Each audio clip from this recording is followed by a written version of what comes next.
So please know that we have just started the recording.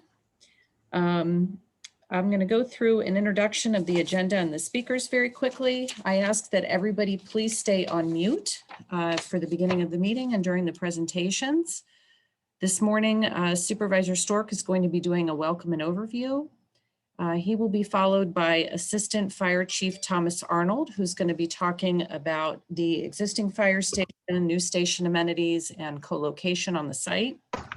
We're then going to be joined by Tom Fleetwood. He's the Director for Fairfax County Department of Housing and Community Development, as well as Tom Barnett, who is a Deputy Director of the Office to Prevent and End Homelessness. Carrie Needham is the Director of Building Design and the Construction Division, and he is going to talk about DPWES and their processes as they look at capital projects, not only here, but across the county, and more about this site in particular.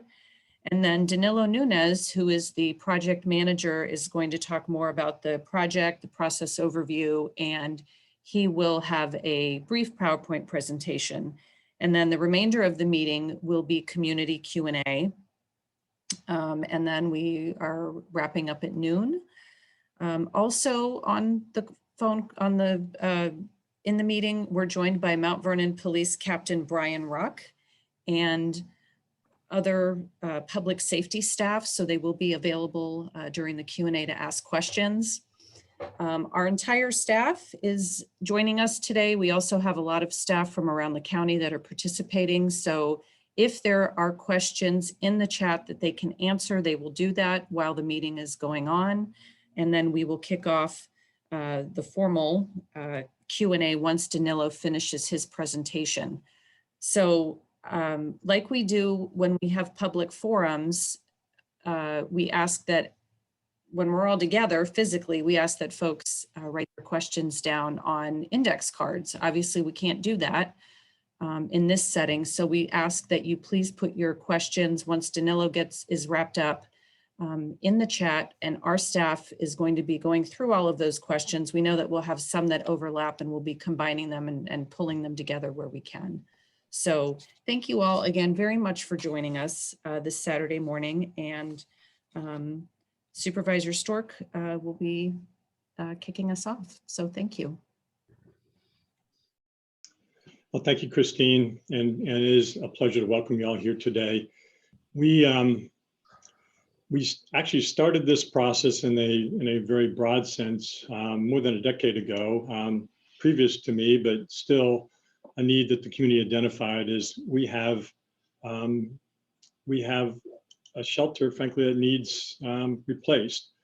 So replacing the Kennedy shelter, which I think most of you already know, and you'll be hearing more about that, it was never built as a place for emergency housing, and as a result, it was a converted pump station. As a result, it really has never served the purpose or had really the approach that we all, I think, believe is important to housing, which is caring for our community members.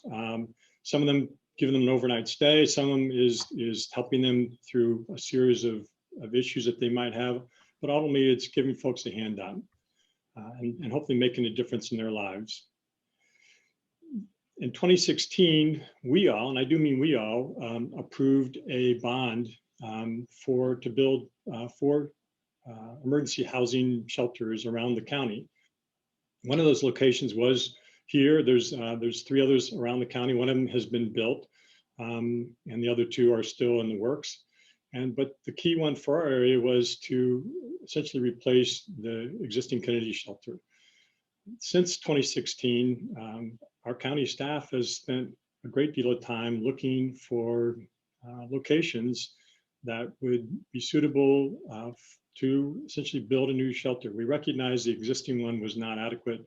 So we were looking for a place to essentially build emergency housing that would complement and also be part of the housing first strategy that we pretty much have not only embraced in Fairfax County, but really around the country. And there's even more things that are happening in housing for folks over the last few years. But those are key parts of having some dollars together and then ultimately creating a system. And that truly is probably the right word, a system for housing folks. Some on an emergency basis, some on a supportive basis to help them transition. Others is just providing them with a room or a home that they could live in that would be one that they could afford. So it's affordable housing and ultimately even workforce housing. Folks who make, you know, $70,000, $80,000 a year, their households, it's tough finding a place around here that you can afford even at that level of income. So we're looking to try to have the spectrum of housing available in our community. And this is clearly one of those pieces, is first and foremost to have emergency housing. Additionally, the fire station is one that is antiquated. It's out of date. It doesn't have the bays, doesn't have the support. It doesn't really have the opportunities for our team, our fire team, to truly engage and work together and have the kind of modern facilities that they need to do the best possible job for Fairfax County, for our residents. So we had really a number of things come together. The need for a new fire station, and the fact that if we tried to build the fire station on the existing site, it would cost us essentially $1 million more than it would be if it were located somewhere else. The need for housing longer term, and then the need for emergency housing, which I've spent a little bit of time talking about. So the different sites the county spend, they're going to go into this far more detail than I am, but they spent a great deal of time looking for different sites, and this is where they've ended up, as a site that could hold some or all of these facilities. With that, we are here to try to talk about those things. How do we do that, or why are we here? You know, are there better sites out there? Should we think about something else? The answer is maybe, but this is where we are right now. And I'm, I guess, challenging you, as well as I've challenged myself and county staff to see if there in fact are other sites that could still be viable or appropriate for our needs. We've identified a couple. Actually, the community has identified a couple that we've passed on to staff to take a look at. One is at the Highland Government Center. The other would be where the United Community has their facilities now. There may and clearly are other sites. I know we've identified others in the past. I look for our Fairfax County staff to review those and to ultimately weigh in with why that site is appropriate or not appropriate, why it works or why it doesn't work. There's no perfect site. We fully recognize that. There's pros and cons to every site. So that process will continue. So if you've got something in mind, please share that. This is not a done deal. And at least from my perspective, it's not a done deal. County staff knows it's not a done deal. They know that I at least have concerns that I have not taken a position that this is the site. What I have taken a position on, just to be very clear, is that the Kennedy shelter must be replaced. It's not an option to build it where it is now. We've truly looked at that, investigated that. It has to be replaced. Where and how we do that is really a key part of the conversation. The fire station has to be replaced. It's not, to me, appropriate to build it on existing site because it would cost us literally $1 million more to do it there. And the site is, in my mind, pretty inadequate to begin with. So those are some of the key things that we're looking at. We know have to be weighed in as part of the location. I'm wondering, as somebody who is in his 70s, how do we do this, Peter, whether historically you're thinking about something like COVID. Okay, historically, I've identified sites. The county has identified sites, and then they've come and shared those sites with me in my office. I've then put together an advisory committee to look at those sites and what those should be built on those sites. This will be the third time I've done this. The first time was at the Lorton Community Center. We spent a great deal of time. So the bond issue passed. It took, I don't know, at least 6 months to a year to put the advisory committee together, and then we spent a good 6 months to a year going through the different options and ultimately proceeding with that site.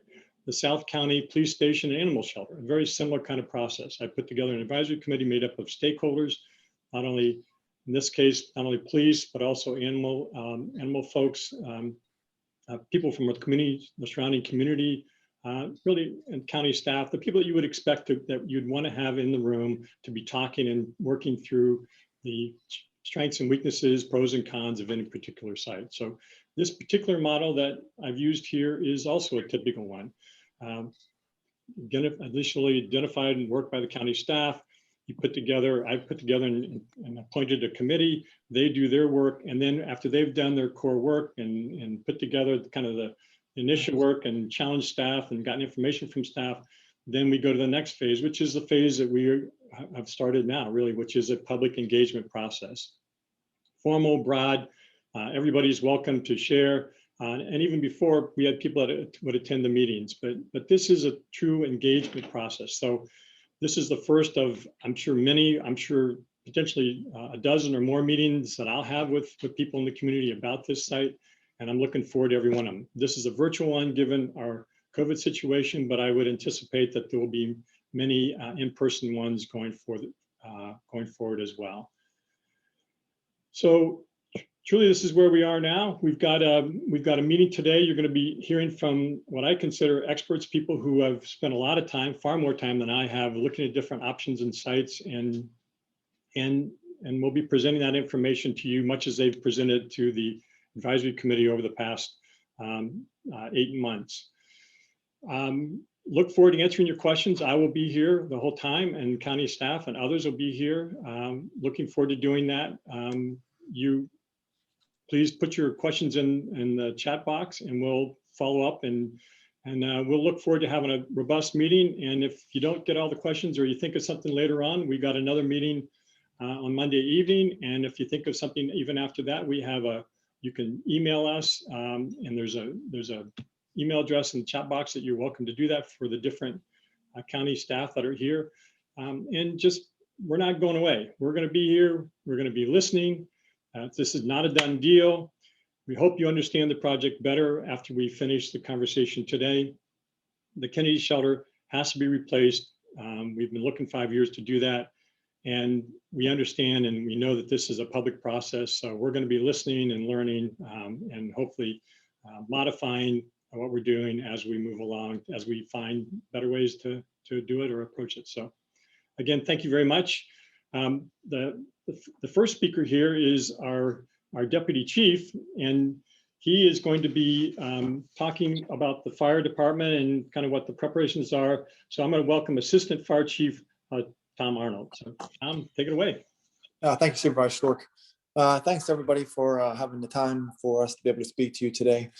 With this fire station, for us primarily, the Penn station is one of our oldest stations, built in 1967. It started as a volunteer department back then, and so now with the changing times, we've got more demands, increased capacity to be able to provide additional services, and so we've got limited facilities for our female firefighters. You know, as obviously when this station was built, predominantly, if not entirely, a male department when it became a volunteer organization back in 1967. So with all the changes and a focus on creating a diverse workforce, we are really limited in the female facilities.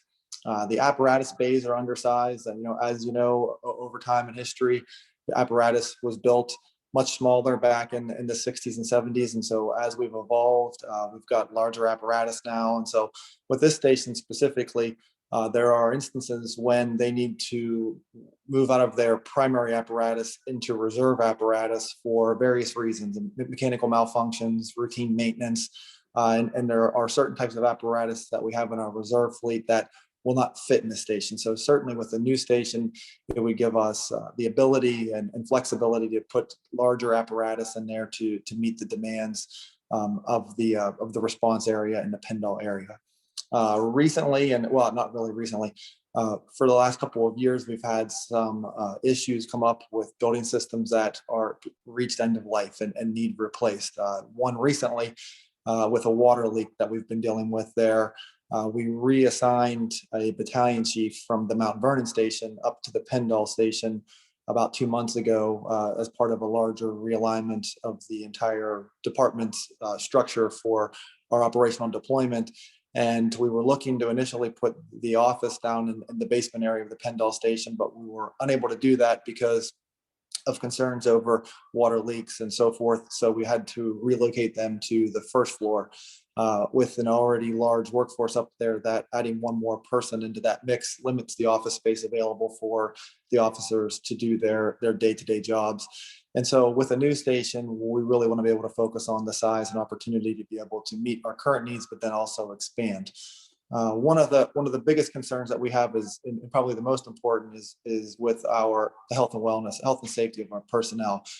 There's been a lot of new designs focusing on the carcinogenic exposure, and so we want to limit that exposure to cancer-causing products. And typically, we're dealing with our exhaust fumes from the engines and the apparatus going in and out of the bays. So new designs of stations kind of work off of a hot, warm, and cold zone. So our providers are able to be in safe areas away from the diesel exhaust. And if you've been to the Penn station, there are living areas and places that the men and women typically congregate out in the apparatus space. So we would like to be able to get them out of that environment into a safer environment where we're limiting those exposures to cancer-causing products.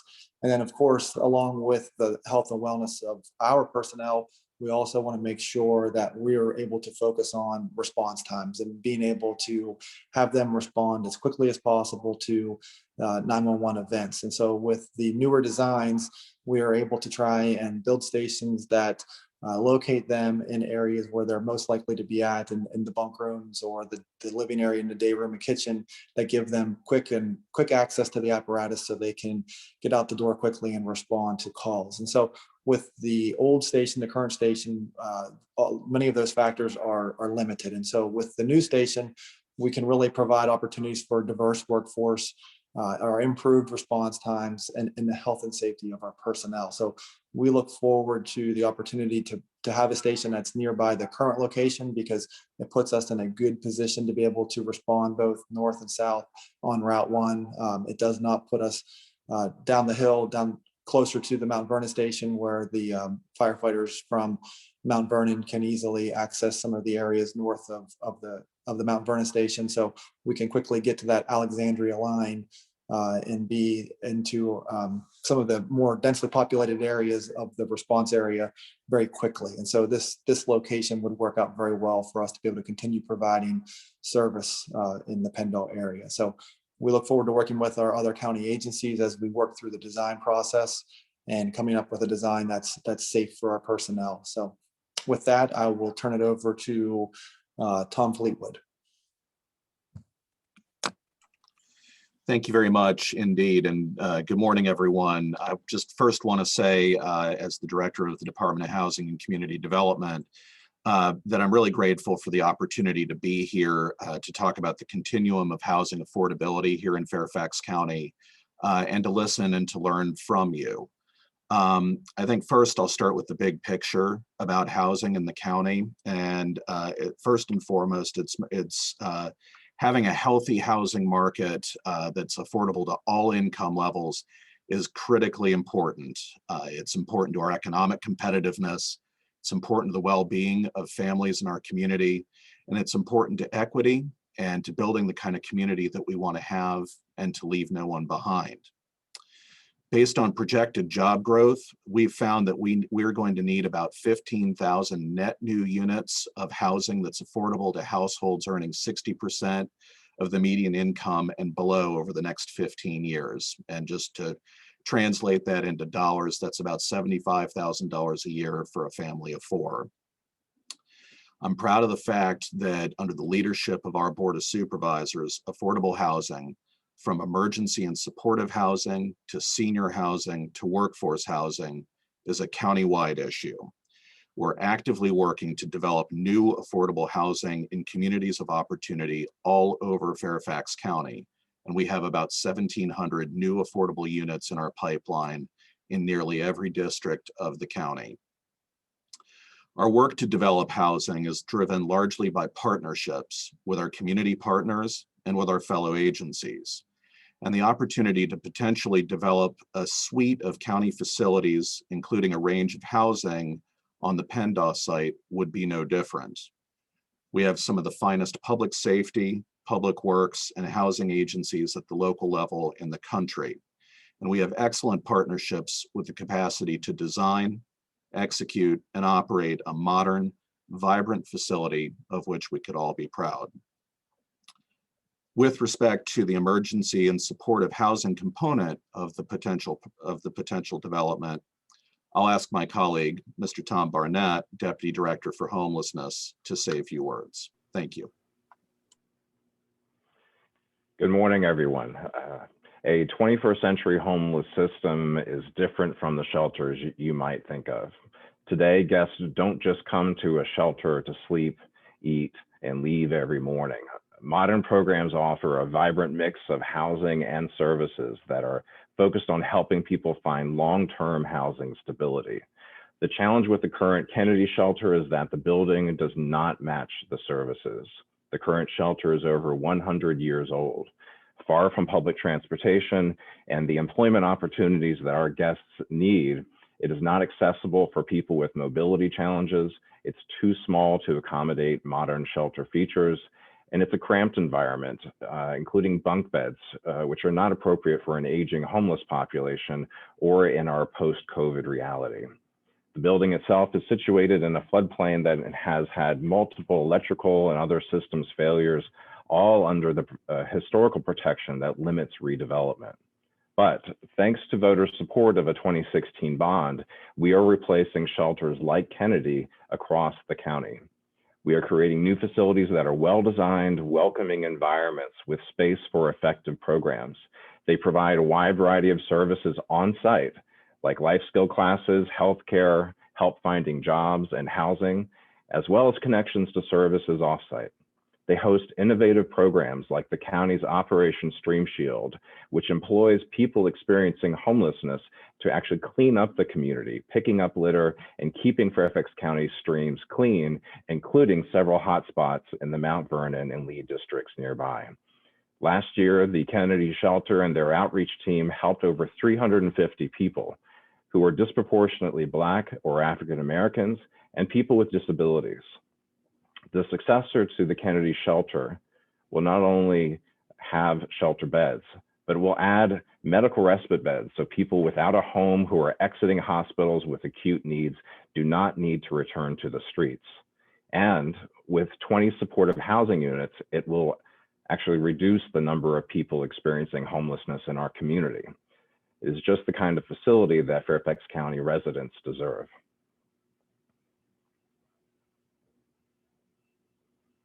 And with that, I'll turn it over to the next speaker.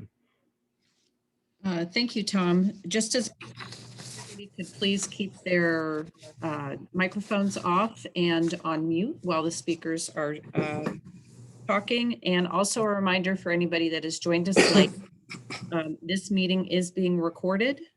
And with that, I will introduce Carrie Needham, the Director of Building Design and Construction Division. Thanks, Carrie. Thank you very much, Christine. So I'm going to talk a little bit about the site selection process and criteria that we've gone through. And then I'm going to talk a little bit about the timeline for the project. And our focus in Public Works is going to be on the current proposal at the Hybla Valley Nursery site, acknowledging that there is discussion and interest in hearing more about other potential alternative sites. So as Supervisor Stork mentioned earlier, the Penn Fire Station and Eleanor Kennedy Shelter projects were approved in the 2015 and 2016 countywide bond referenda. And once that funding was approved, DPWES performed a condition assessment and site evaluation of both of those existing facilities. Our evaluation of the existing fire station was based on the program needs identified by Fire and Rescue Department for an upgraded station, and based on a presumed renovation and expansion project on the existing site, there was a requirement to locate a temporary site for a temporary fire station to allow continuous operations 24/7. After searching for alternate sites, the county located the Hybla Valley Nursery property for the potential relocation of for the potential location of a temporary fire station. The owners indicated their interest in selling the entire property to the county, and the site size of 3.5 acres can accommodate a new permanent fire station, which saves significant cost and time from having to build a temporary fire station in the interim. In addition, county staff identified that this site can also accommodate additional co-located priority CIP programs. Concurrently, DPWES was proceeding with the condition assessment for the existing Eleanor Kennedy shelter for renovation and expansion. The Eleanor Kennedy shelter is a 103-year-old former wastewater pump station facility that was converted into an emergency housing facility. It's located within a floodplain and is also identified on the Register for Historic Places. And the facility is located on U.S. Army property at Fort Belvoir that is leased by the county.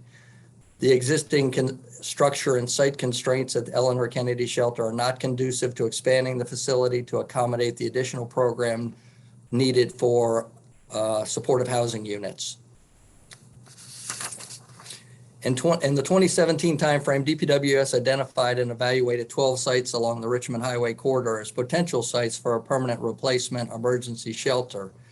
The emergency shelter sites were evaluated based on criteria that included site size and configuration to accommodate the shelter program and parking needs, availability for purchase, location in the service area where the need has been identified, potential for development, physical site characteristics, zoning considerations such as allowable land use and density, the availability of utilities, the proximity to public transportation, and the proximity to commercial and retail areas which are conducive to finding employment opportunities.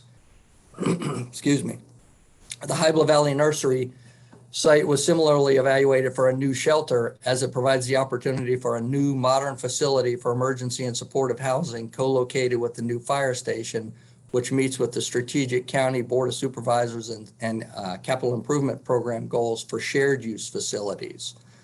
Also, in furtherance of the county's housing first goals, the nursery site also presents an opportunity to further the continuum of housing by including an affordable housing component.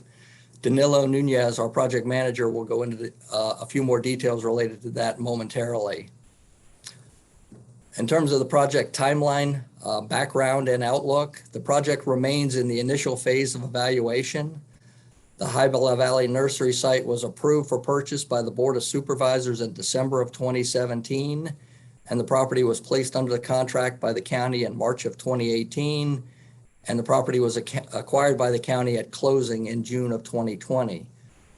Our county staff began our engagement with the Mount Vernon District Advisory Committee that Supervisor Stork referenced in November of 2020. We've held a total of 6 monthly meetings with the committee to date. County staff have provided the committee with the project background, preliminary site test fits, as well as information and virtual tours of facilities in nearby jurisdictions that have similarly co-located fire station facilities with housing programs. In addition to the advisory committee, county staff has met with the following community groups. We met with the Mount Vernon Council of Citizens Association in January of 2021, the South County Task Force in February of 2021, and the Mount Vernon Lee Chamber of Commerce in March of 2020.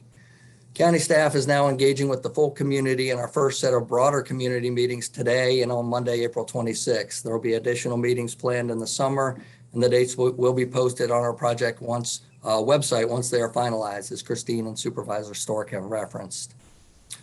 We will continue our outreach and our engagement with the community and continue sharing information and seeking feedback on the co-located facility proposed to be located at the Hybla Valley Nursery site.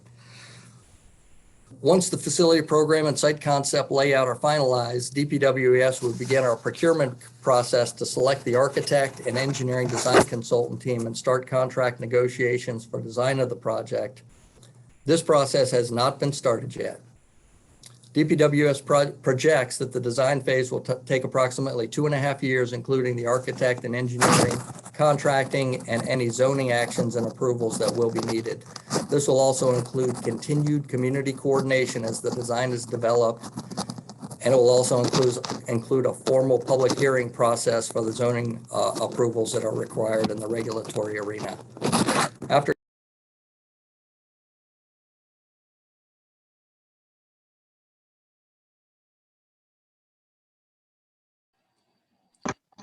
Carrie, you're muted.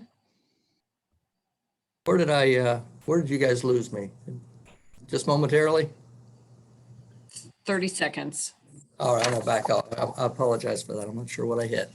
So once the facility program and site concept layout are finalized, DPWS will begin our procurement process to select the architect and engineering design consultant team and start contract negotiations for design of the project. And that process of hiring a consultant, working towards a contract to design a facility has not been initiated yet. We've not started that process yet. DPWS projects that the design process will take about 2.5 years, and that includes the architect and engineering procurement process, and it also includes the time required for the regulatory process of permitting and the formal public hearing process associated with zoning approvals for the proposed site. After completion of the design process, DPWS would move to the construction phase, and we project that the construction phase would take between 2 and 2.5 years, including the construction procurement process. So we think that once we start design, which we think is probably hopefully in the fall of this year, the overall project for design and construction is probably about a 4.5 to 5 year timeline. And as part of the development process for the project, DPWS will continue to capture the design-related concerns and feedback from the community and work to incorporate that design-related feedback into the design plans for the project. And with that, I am going to turn it over to Danilo Nunez, who's going to share a PowerPoint presentation with a little more specifics on our proposed development at the nursery site. Thank you. Okay, thank you, Carrie. And if Christine, if you're not seeing my screen, just let me know. But thank you. I'll be further expounding on what Carrie had been talking about. I think a lot of people haven't seen the visual aspect of the site that we're talking about today. So I'll be talking about where we are and how we got here from at least an infrastructure perspective. As mentioned already before, starting with the Penn Fire Station, we had been looking into rehabilitating this fire station as it's been built in 1967. It's currently on Hovey Terrace on a 1.2 acre site. And as mentioned before, it's a 3 apparatus base station, about 15,000 square feet. As mentioned by Assistant Chief Arnold, the station currently is an efficient layout. It's not very efficient. As you can see, the fire station don't have a direct in and out, straight out to the street. In addition, the facility has inadequate female living quarters. In addition, in terms of capacity and for the future, we do have a need for 5 bays and approximately 20,000 square foot fire station. Looking into renovating the fire station, we always look at opportunities to renovate or do it as new construction on the same site. So we had started doing this for the fire station here. And we did notice that there were existing site constraints, such as, for example, it's on a cul-de-sac. We also have a limited area for site circulation and parking. And the bigger need was to identify a temporary facility to build while the new fire station would be in construction. As mentioned, we did look into several other sites and had ended up at the Hibla Valley Nursery, as you can see on the screen here. This site is about 3.5 acres, and it's in close proximity to the existing fire station. The site also had a benefit of having an option to purchase it instead of leasing the property. And in recognizing that, we saw an opportunity to relocate the fire station here. This would eliminate the need for a temporary fire station so that we wouldn't have to spend the resources on building a temporary fire station. The existing staff could stay at the existing fire station while we build a new one at Hibla Valley. In addition, due to the size of the site, we had also recognized the potential for co-location of other facilities. Going back to the evaluations, we did look at a couple sites which are identified here, and these will be made available on the website as well through this presentation. In addition, so that led to the purchase of the Hibla Valley site for the fire station. And again, a lot of benefits with this site is we identified a potential for co-locating the county facility with other facilities. This would align with the county's goal of consolidated services, could maximize development opportunities on the site and make efficient use of the site. as well as upholding our vision of equity via different forms of housing. In addition, it could serve the residents living at the site with the access to Richmond Highway Bus Rapid Transit and potential employment opportunities with the surrounding commercial areas at the site. In addition, there is a possibility for reuse of the existing fire station site. And while we haven't identified that yet, that is a positive benefit that we could see by relocating the fire station to the Beacon Hill site. And as Carrie had mentioned, we had also been undergoing evaluation for the existing Eleanor Kennedy shelter. As mentioned again, this was built in 1918, so it's over 100 years. It is a leased site, so it is not a county-owned site. The existing facility is 8,800 square feet. It has 50 beds with a hypothermia trailer. But as you can imagine, due to its age, we're experiencing deteriorating building systems and existing structure constraints. The need for the program of that Eleanor Kennedy shelter is for 27,000 square foot to include 20 supportive long-term housing units. As with the fire station, we looked into evaluating the existing site. Could we renovate it? Could we take it down and build a new one there? And in doing so, as Carrie mentioned, we had found many constraints with that approach. The existing facility, as Supervisor Stork had mentioned earlier, was originally built as a pump station. It was not built for the use of an emergency shelter. It's also within a floodplain and also in the Register of Historic Places, which greatly limits the extent to what we can do to renovate it. As you can imagine, the existing facility has issues with odors, also requires significant repairs. And in addition, the current modern updated program with supportive housing units can't be accommodated at the existing site. Lastly, as I mentioned, it is a lease site and it is not owned by the county. So similar to the fire station, we did start looking into other sites. Here is a list of 12 other sites that we looked into and evaluated, not including the Beacon Hill one. And eventually, we had ended up at the Beacon Hill site. To give context at the actual site that we're looking at, here it is. We're at the corner of Beacon Hill Road and Route 1. You can see Beacon Center to the west here. So we are fairly accessible to Route 1, which could be a benefit to both the fire station operations as well as the residents living at the site. In terms of the program, we do have a potential to locate 3 programs on the site, and that's the fire station, the emergency and supportive housing component, and the affordable housing component. The fire station would be in approximately 20,000 square foot as identified by our needs for that fire station. It would have 5 apparatus bays and 23 bunks. The emergency and supportive housing program would be approximately 27,000 square feet, as I mentioned the need for it. It would have 50 emergency shelter beds, as well as 20 supportive housing units. Lastly, the affordable housing component could be approximately 50,000 to 70,000 square feet, and it could house approximately 30 to 50 affordable housing units.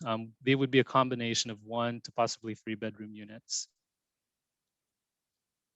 So this is a very rough test fit on what the site could look like with those 3 components built there. Of course, this doesn't include the site circulation and parking. So this is a rough test fit. But we do know that going forward with whatever option or whatever programs we locate at the site, we do have considerations that we would have to think of. The advisory committee is currently ongoing, as mentioned before. We do have to go out to the community and get your feedback, which we're hoping to do within the next several months. In addition, as we move forward with whatever project, however the project ends up looking, we would imagine comprehensive plan, zoning, and 2232 considerations would take place, as typical with many of our projects. We also know we need to look into site plan requirements for permitting and things of that nature, as well as the transportation and the impact the project could bring to the area. So we knew these are a lot of considerations we have to take into, and these are things that we look into for all of our infrastructure projects, essentially. Lastly, to touch on the schedule, Carrie had mentioned briefly, once we start that design process, it's about a 5-year process starting when we have design. But currently we are looking for feedback from the community and reaching out. So we do anticipate continuing that for the next couple months. And what you're looking at here is a tentative schedule, and the numbers at the top represent years starting from this year. So again, after we have done more community meetings and heard more from the community, we would look to start looking for a designer maybe in the fall or winter of this year. And as Carrie mentioned, the design could take 2.5 years and the construction could take another 2 to 2.5 years. With that being said, I'll turn it back to Christine to go into the community questions and answers. Great, thank you, Danilo. And we have quite a lot of community questions. Just so you all know, our staff is trying to get all of the questions out of the chat and also in the tablet. And we're trying to combine them because there are several that are related. But the first one I will give to Carrie and the DPW folks in why was the Beacon Hill location selected? Yes, Christine, this is Rochelle Oak with the Department of Public Works, and I can take that question. So as Kerry mentioned previously in his presentation, as well as Danilo, for the fire station aspect, when we started to look at alternate sites for a temporary fire station, we happened upon the Beacon Hill site. And that was the one that we first approached the owners about for a temporary fire station. The owners were actually interested in selling the entire property, which was helpful for us because we could then locate a permanent station in lieu of a temporary fire station. So that was the first thing. The site was also just a block away from the existing fire station, which was advantageous as we have done on other fire station projects. And one of our requirements for site selection is to make sure that the temporary station or the permanent fire station site is located within the first due response area, and this site is pretty central to that. So that was the reasoning for why we selected it for the fire station in the first place. Secondly, with regards to the Eleanor Kennedy Shelter project, as Danilo explained previously, we had looked at several sites to potentially relocate that shelter. Especially because the existing site at the Fort Belvoir was not really conducive for us to expand on it or to add the supportive housing program that was needed. So we looked into the other 12 sites. If Danilo can quickly pull up the list of those sites, and I can go through what aspects were considered for those sites and what constraints we had on each of those. So the first site that we looked at was we approached the Army Corps of Engineers in Fort Belvoir to ask if there was another potential location on their own facility or site that we could get into, potentially a lease. And they told us, they got back to us that there was none. So then we looked at some other sites, number 2, 5, and 6.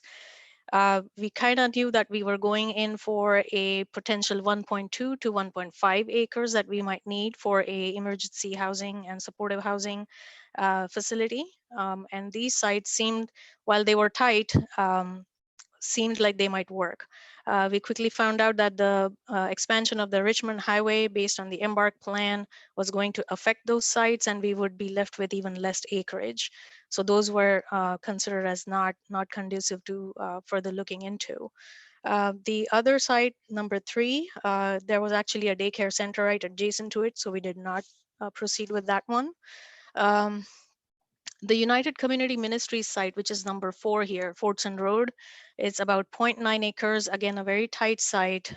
We again tested to see if there was any way we could fit in the emergency and supportive housing program, but that was seeming like it was going to be tight to address all the program and parking needs there. Also, there was a conflict with the existing nonprofit that operates out of that facility currently, as well as their operations. So that was the issue on that one. Number 7 and 8 were really properties that we looked at that could potentially house if combined. However, those properties had apartment buildings that were existing, and that would mean that those residents would have to move out. So those were not a very good potential for our case. There was another site, 5801 North Kings Highway, which was number 9 over here, a WMATA owned site. Again, a very tight site.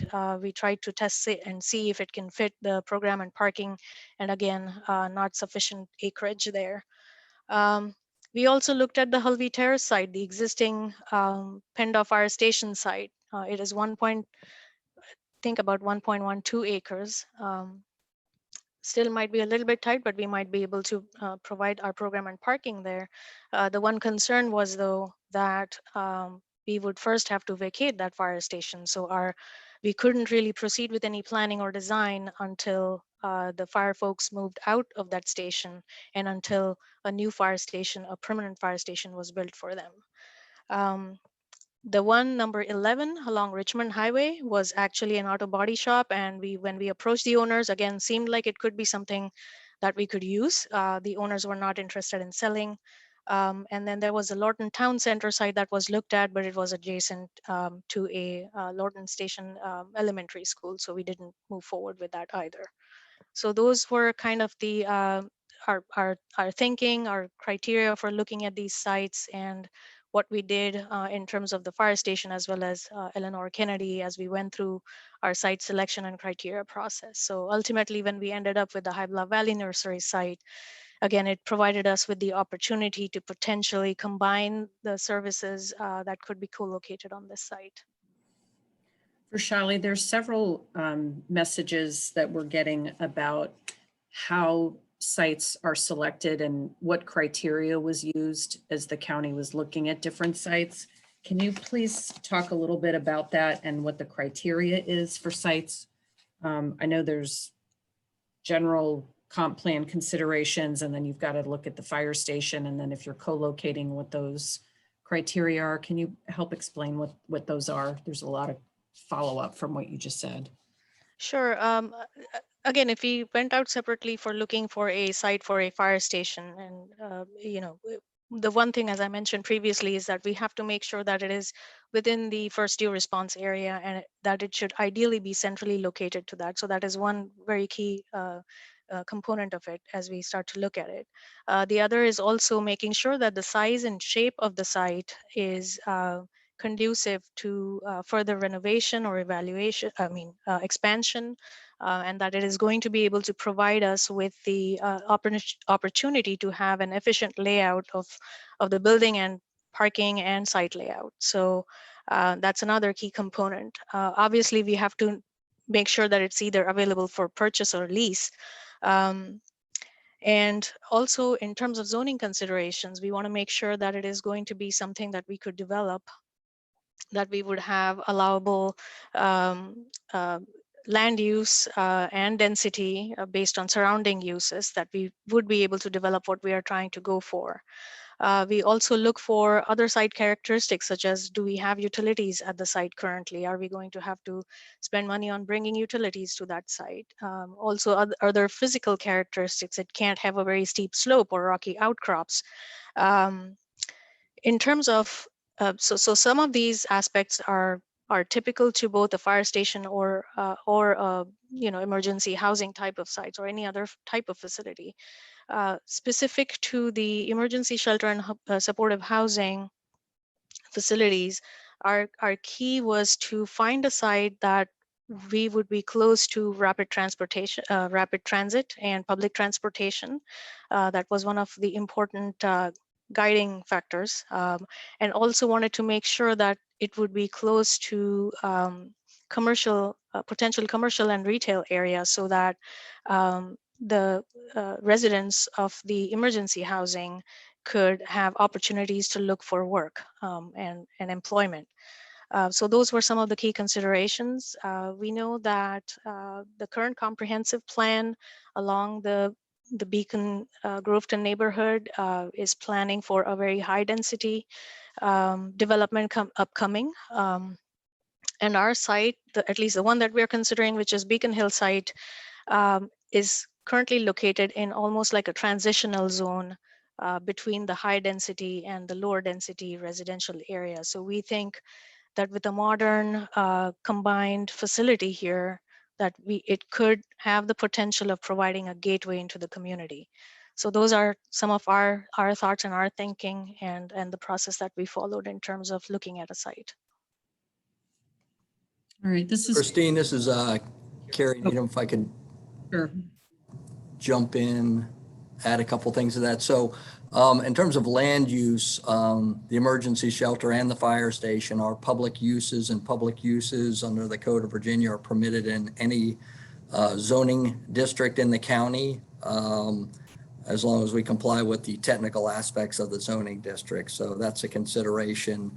So it's the ability to physically locate the proposed facility on the property. And we believe that we can do that on this site with what's being discussed this morning. And we've coordinated very preliminarily with the zoning, the county's Department of Planning and Development. And they also believe that while a zoning action and entitlement action would be required, that it is a reasonable proposal to fit the three uses that we're talking about today on this property. And I see a lot of questions in the chat, so if I can try and address those pretty quickly in terms of site selection. So that I believe it's the Code of Virginia that requires a homeless shelter to be located at least 500 feet from any school or childcare facility. And our research shows that we are more than 500 feet from any childcare or facility or school. And there's some reference to a childcare facility across the street. I believe that is no longer in operation. Okay, thanks, Gary. This is for the Toms, and also I think when they answer for Captain Ruck, we have a lot of questions about safety and security and the surrounding community and how putting a emergency housing in the community will impact the neighborhood and residents. And also are folks coming into the emergency housing, are they vetted prior to staying in the shelter? Good morning again. This is Tom Barnett. I'll start off with that. So the question is basically, I'll start kind of going backwards. Vetting. The shelter is available for everyone that is experiencing homelessness. Any adult without a home is welcome into the shelter.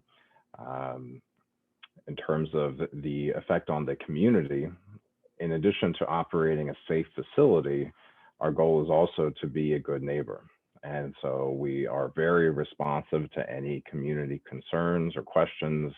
In fact, many of the community members on this call are volunteers, donors, supporters of the shelter and the people that they serve. Christine, could you tell me what I've perhaps missed there? How does the county plan on protecting the safety and security of the neighborhood?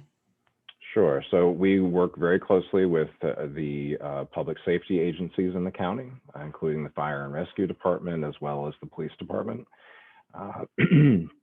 That's both for the guests of the shelter, as well as the neighboring community. If someone is unsheltered, we'll actually do outreach to engage people who are outside and may not have shelter so that we can convince them to come inside. And we believe a safer community includes fewer unsheltered adults on the streets.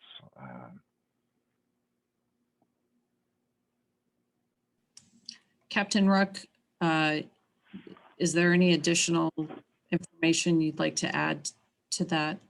Yeah, I mean, like anything else, Christine, I understand the concerns, and from the police department's perspective, obviously we respond to the community. Anybody that lives in this community knows if they call us, we will respond and we will address whatever concerns that they have.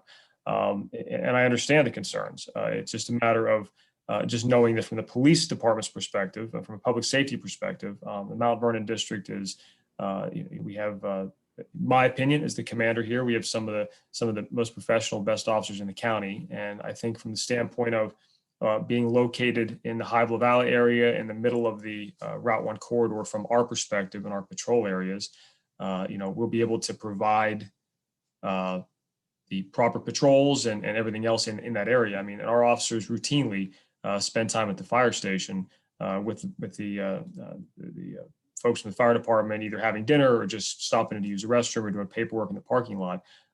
Just like anything else, I can't predict the future, but I can say that from the police department's perspective, we will support the community as we have and respond to any complaints and any issues that could pop up in that area.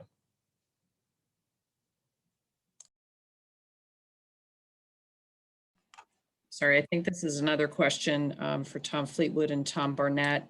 Can you talk about how many emergency and supportive housing facilities the county operates and where are they located? All right, I'll start at Tom Barnett again. So roughly there are about 9 facilities around the county, and we generally break the county into 4 human services region, with the South County being Human Services Region 1. There is the Kennedy Shelter, obviously. There is a supportive housing facility on Lockheed Boulevard. There is a domestic violence shelter that is at an undisclosed location for public safety reasons. And there's also apartments that we rent for both emergency and supportive housing throughout the community, both us and our nonprofit partners in preventing and ending homelessness. Shelters are located throughout the entire county. So both in the East County, you have the Patrick Henry Family Shelter, the Bailey's Crossroads, or the Bailey's Shelter and Supportive Housing, which is actually the first of our redeveloped facilities. In the North County at the Reston Town Center, we have the Embry Rucker Shelter with both families with children and adults. And we have the Catherine Hanley Family Shelter in the western part of the county. We also have another domestic violence shelter in the northern part of the county. And there's a youth shelter for people under 18 in the Vienna, Tysons area. So the idea is that this is a countywide issue. Obviously, homelessness is a challenge across the entire community, not just here, but across the country. What communities have found over the past 10 to 20 years is that there are ways to reduce homelessness and actually move towards ending it by doing more than just sheltering people, but rehousing people with rental assistance and long-term supportive housing for people that need it. Tom, this is probably another question for you. There's already a facility on a county-owned home, 4 or 5 homes down the hill for mental health rehabilitation towards moving to independent living. Why another facility in this area? So that is not a program operated by the Department of Housing and Community Development. The county's mental health provider, the public mental health provider, operates group homes throughout the community, often single-family homes, townhomes, or apartments where you may have multiple individuals sharing a home together as roommates, essentially. Can you explain what a community of opportunity is? I'll take that one, Tom. Good morning again, everyone. I'm Tom Fleetwood with the Department of Housing and Community Development. When we refer to a community of opportunity, we refer to communities that have significant access to employment opportunities, coupled with transportation and housing that is affordable to a range of incomes. So it's really the intersection of employment and accessibility and affordability. Okay, we've got a question here. This one is for Supervisor Stork. What metrics were determined for the placement of the homeless shelter, which is an 1.5 hour walk away from your home? There are 12 other locations. Why the furthest from you? I would defer that question only to county staff, because I had no role in the identification of sites other than identifying potential locations. Those typically would be in more, I would call commercial and or industrial areas like we have along Richmond Highway. So I guess the expectation that I would have, and I think most people would have, is that you would have a shelter much like the criteria that staff has identified, something that's close to transportation and close to kind of highways and more urban areas, much like we have with the Kennedy Shelter. Its location, while a little bit more remote, it's still located along Richmond Highway and accessible. I personally don't have any concerns or about something located near to me, and county staff has never ever heard me guide them in any way, shape, or form to or away from where I live. But I think most people in the community know where I live. I've lived there for more than 30 years. There's group homes that are nearby where I live. You're welcome to drive by my house. Yes, it is 8512 Stable Drive. we, like everybody else, we take pride in our neighborhood, pride in our community, and I would expect that that the county will support that same kind of expectation with wherever this the shelter in, wherever the fire station, wherever these things are completed. I fully expect the county to do their part. And this, my job, my commitment, if you will, is to ensure that the county does in fact perform as we would expect, whether it's at a fire station or housing that we offer or emergency housing, whatever it might be. We're here to make sure that we provide the best possible service so that we truly are a community. We truly are committed to each other. Many of you have heard me say, and there's really two parts to this, is that at a minimum level, we're here to leave no one behind. We're here to be a community. We're here to work together. We're here to take care of everybody in our community. And some of those members of our community are having a tougher time and they're not doing as well. And in my mind, and I think the bond issue itself that was passed overwhelmingly by the Mount Vernon community strongly supported that we would build a new emergency housing in our area. And this is part of that. The community also fully engaged and said, we want to build a new fire station. And those are things that we're working hard to try to do the right thing. This is a location that seems to have a lot of those elements, and that's why we're talking to everybody now. So I think the essence of it is we need to find a location that meets as many of the criteria, and it's the best possible one to meet all those community needs. And I'm committed to that, no matter where it may be located. Thank you.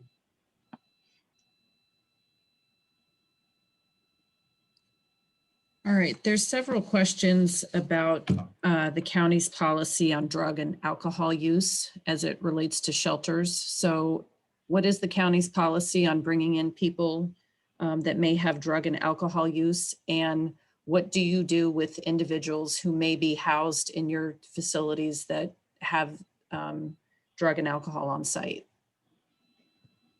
Okay, again, this is Tom Barnett. The use of alcohol and illegal drugs is clearly not allowed or permitted on emergency housing property. Residents have the opportunity and are encouraged to engage in treatment for substance use issues if they have them. We do not turn people away at the door because they may be intoxicated. That is a policy that keeps people unsheltered and at risk of death due to exposure to the elements. So staff have the tools to test people that they believe may be intoxicated. Again, focused on the safety of the guest and the people in the shelter. We generally use a trauma-informed approach, which takes into account the substance use is often associated with prior trauma, including the experience of homelessness. We promote an environment that encourages healing and recovery rather than practices that may inadvertently re-traumatize individuals. So for this reason, intoxication is not grounds for termination in and of itself, unless it's a behavior that's intoxicating, that's putting them or other guests at danger. Tom, what are the hours of when the homeless folks will be asked to leave in the mornings, or what time does it open in the evenings? Can you explain what happens at a shelter during the day? Sure. So like I said in the introductory presentation, many folks understand the shelters the way they used to operate many years ago, where you could only stay for the night and then were forced to leave during the day. That is not the way our current shelters operate. The idea is that all the services are oriented to get people back into housing. And so that means that many people are encouraged to stay during the day and talk to their case managers, getting help finding jobs and housing and participating in other life skill workshops. But many people do leave during the day. They go to jobs, they go to medical appointments, they engage in services that are off-site. We help them do all those things by providing the services on site and providing them with transportation options when they need help getting to those appointments. This one might be for you as well. I'm not sure. What is the risk assessment for locating the shelter here? Are you projecting any problems that might cause problems for residents? The risk assessment. So, I mean, the idea is, again, that we are operating the shelter as safely as possible for the guests and neighbors, both inside and outside the shelter. We continue to do that at the current location and at this new proposed location. All right, this one might be for Tom Fleetwood. What role does the Inova Health Systems play in providing services to chronic homeless that need mental health services and addiction treatment? If they have no specific role, why not? So with respect to the role of Inova, we have a network of partnerships across the entire county in terms of providing assistance to people who have substance abuse and mental health issues. We can certainly, as a follow-on to this discussion through the FAQs on the website, provide further information about that. Okay, thank you.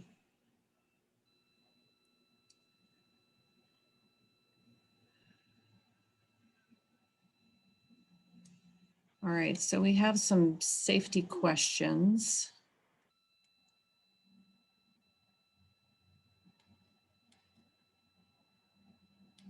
All right.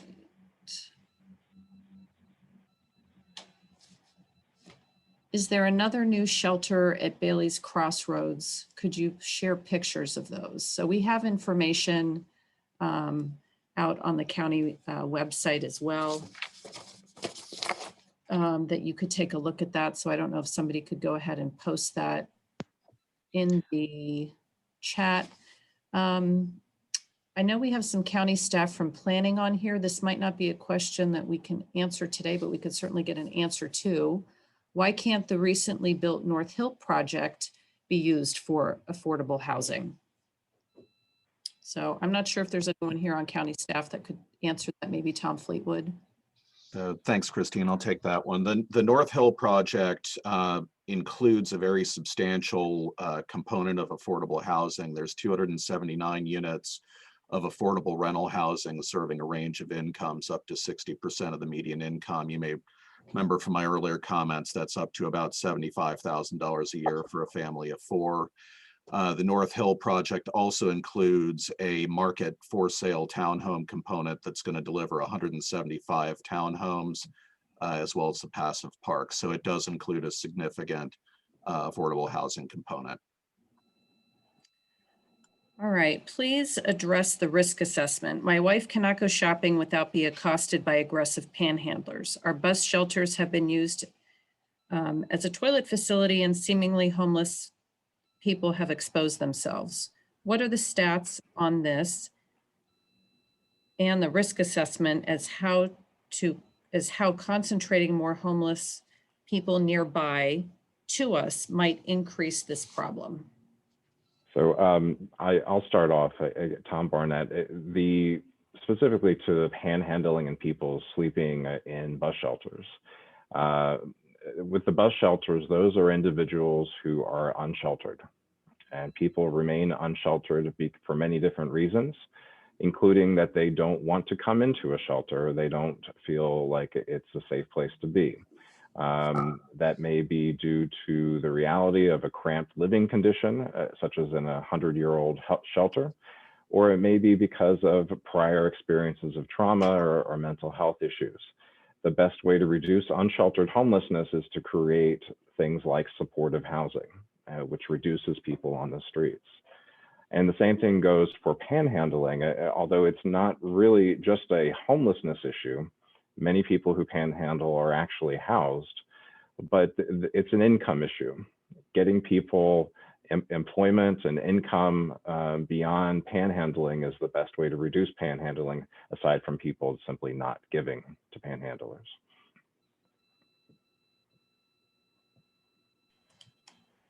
All right, thank you, Tom. I would add to that, Christine, just to the board of supervisors had many conversations about panhandling, aggressive panhandling. I know Captain Ruck and I have had many conversations about that, particularly with some of the shopping centers in the area and what can be stopped and what has to be permitted. I'm going to let Captain Ruck speak to that just at least briefly about what the police can and can't do because of Supreme Court decisions. But the board itself, we have actually put together a direction to staff to at least post signs where private property owners are willing to specifically ask people not to donate or not to give money to panhandlers. We know, and some of the reviews of that, we know that some of those individuals, that's almost their occupation, and that there's a network of folks who pick up and drop off panhandle. That's not everybody, but that's obviously enough of an issue that we recognize it at least at the board level. So we know that the best thing to do is to not give to panhandlers and to share with them options that they have for getting support, including with our different our human services organizations that are all around us, and I know are deeply committed to working with and addressing the needs of any individual in distress or in need. Captain Ruck, if you could just comment about that a little bit, please. Yeah, thank you, Supervisor Stork. So there has been some changes to the legislature, obviously, as of July 1st, but even prior to that, some court decisions basically limited the arrests that we can make for panhandlers if they're not actually on a VDOT roadway. So until people step out on the roadway, there's really nothing the police can do. We would get calls all the time for panhandlers on median strips and so forth. And as of now, legally, we cannot charge them for soliciting on a highway unless they step onto the roadway.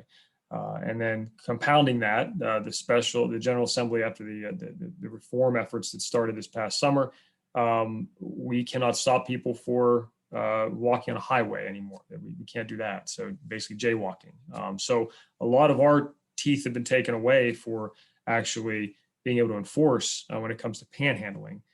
So that's definitely something that we receive calls for often. But again, the police department we have to operate within the law, obviously. So in the sense of panhandling, we will, especially folks that are near bus stops, we work closely with the with county to make sure that if people are setting up quote unquote homes inside bus stops.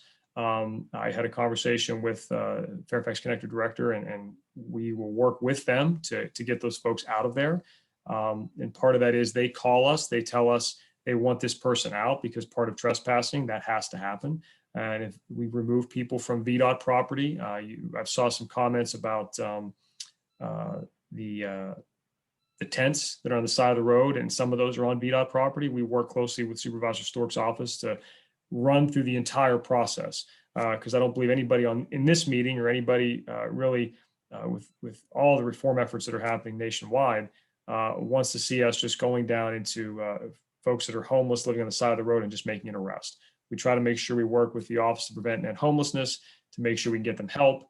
And then for us, arrest and enforcement for folks that are on VDOT property in that environment, arrest is a last resort. And we do make arrests for that. And we have made arrests, but we try to work through that process to make sure we're offering every service we can prior to doing that. So hopefully that answers your question, Supervisor Stork.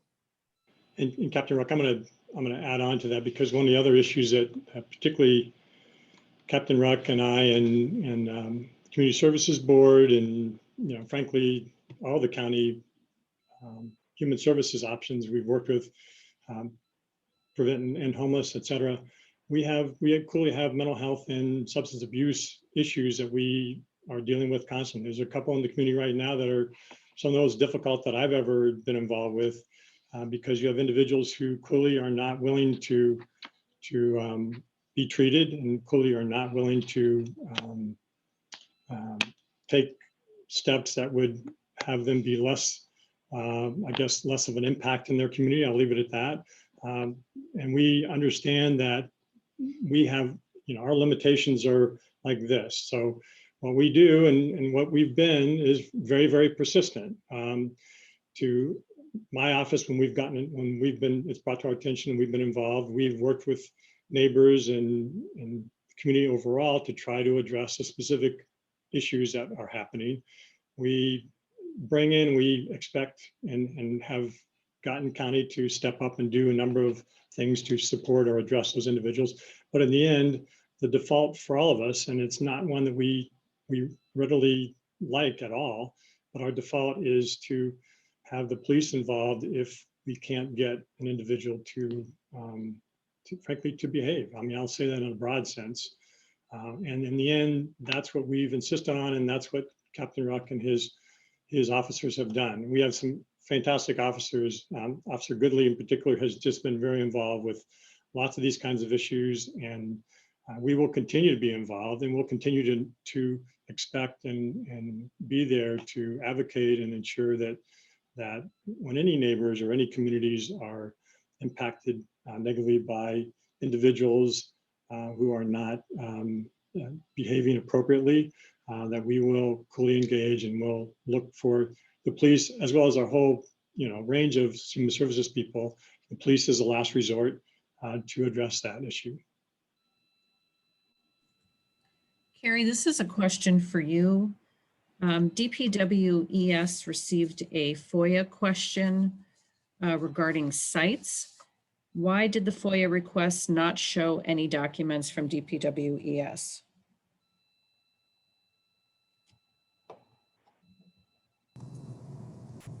So thank you, Christine. So what transpired, as best I understand it, and I just saw the FOIA request kind of second or third hand late this week, Thursday or Friday, maybe Thursday. So the FOIA came in. I believe the FOIA officers believed the nature of it was best directed to the Department of Planning and Development. The Department of Planning and Development responded with what they knew. I'm not sure all what was included in that response. It did not come to initially to Public Works for a response. However, we have it now and we will respond. Okay.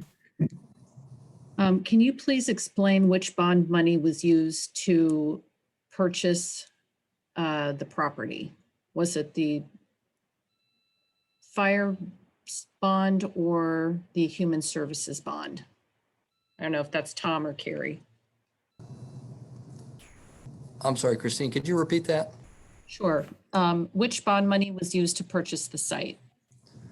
So the property was purchased with public safety bond money. It was purchased for the fire station with the recognition concurrently that has potential for broader shared uses. And in the event there are broader share uses, then the appropriate contribution from the different sources and any other sources would be proportionately charged to that area of the bond. Can you explain why the bond money isn't being used to fix or repair the existing shelter? So the existing shelter, and there's been a lot of comments on here about that. So the existing shelter facility is 103 years old. It is a pump station, a mechanical pump station facility. It was a little bit before my time, I think, with the county, but it was renovated to provide emergency housing. I believe it's in the 80s. I think that's what I've seen. It is a historic facility, so the extent of alterations and expansion is very limited. There are pictures. I'm not sure if I think Danilo showed some of the pictures in the slideshow. It is in very bad disrepair, very bad conditions. We're trying to create, as you've heard from Tom Barnett, a different type of shelter operation. So we do not believe that it is a wise investment given the constraints at that location. In addition to the fact that it's isolated, doesn't have great access to public transportation, it doesn't have great access to direct job opportunity potentialities. So we've certainly looked at that. It certainly is an option. We don't think it's the best, most prudent option for the county. Can you answer how much tax dollars were spent to purchase the nursery site? $3 million. $3 million. Okay.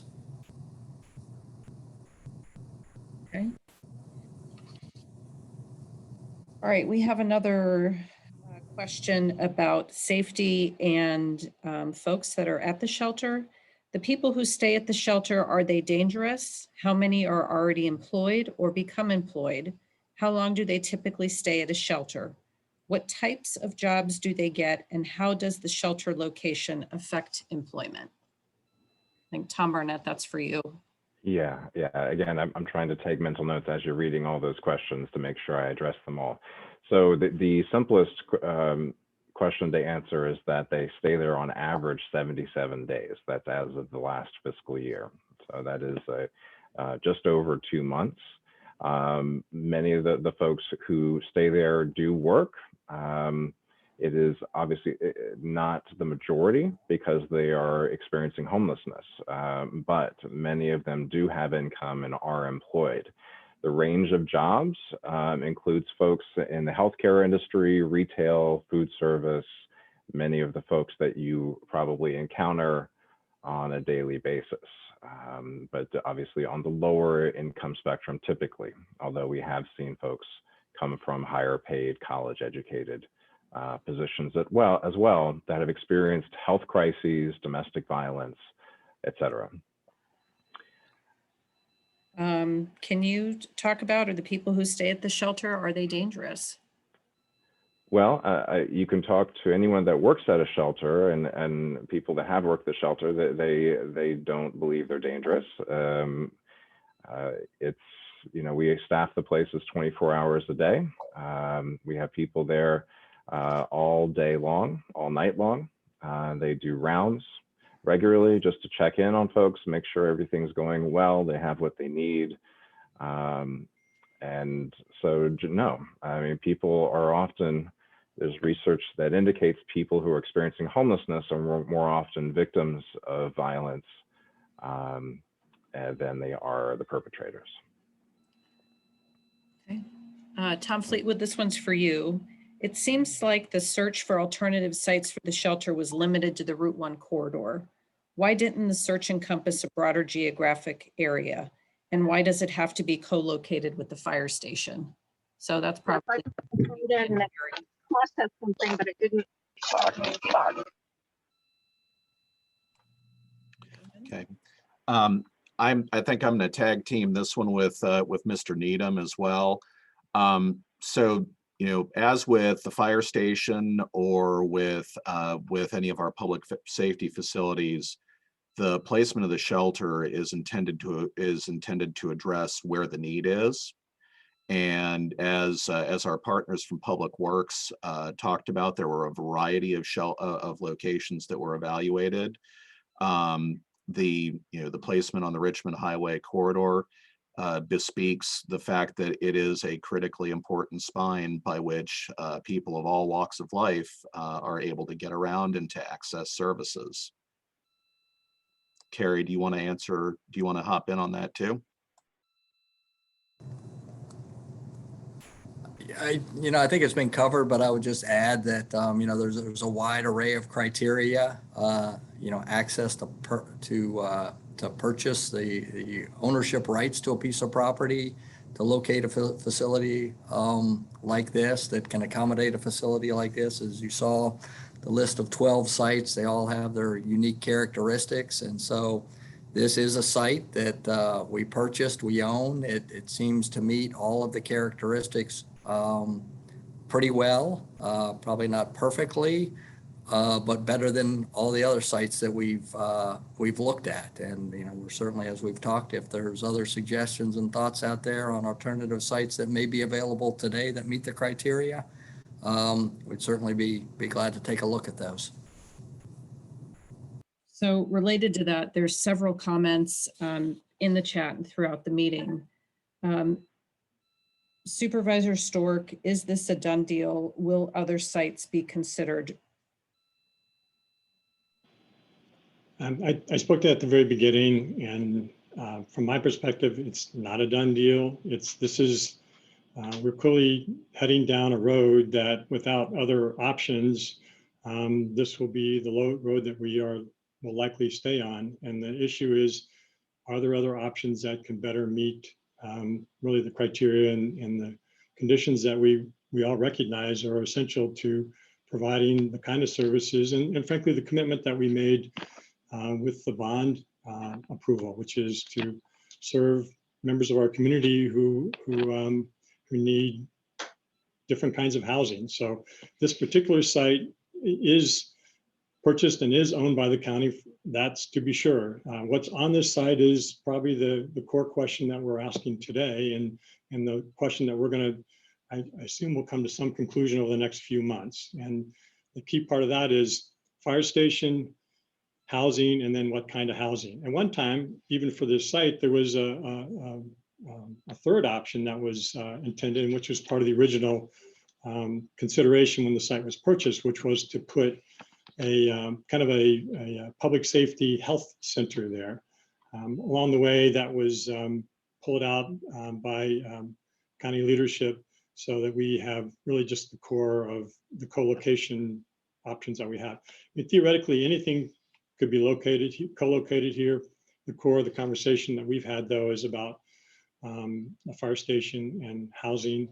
A key part of this, which I'll maybe emphasize a little bit more, is that this area is going to change a lot over the next 20 and 30 years. It's kind of hard to imagine it, but part of the process that we went through with something we called Embark, which was a comprehensive plan change, was to identify how the highway would become a 21st century highway, how this corridor would become 21st century corridor.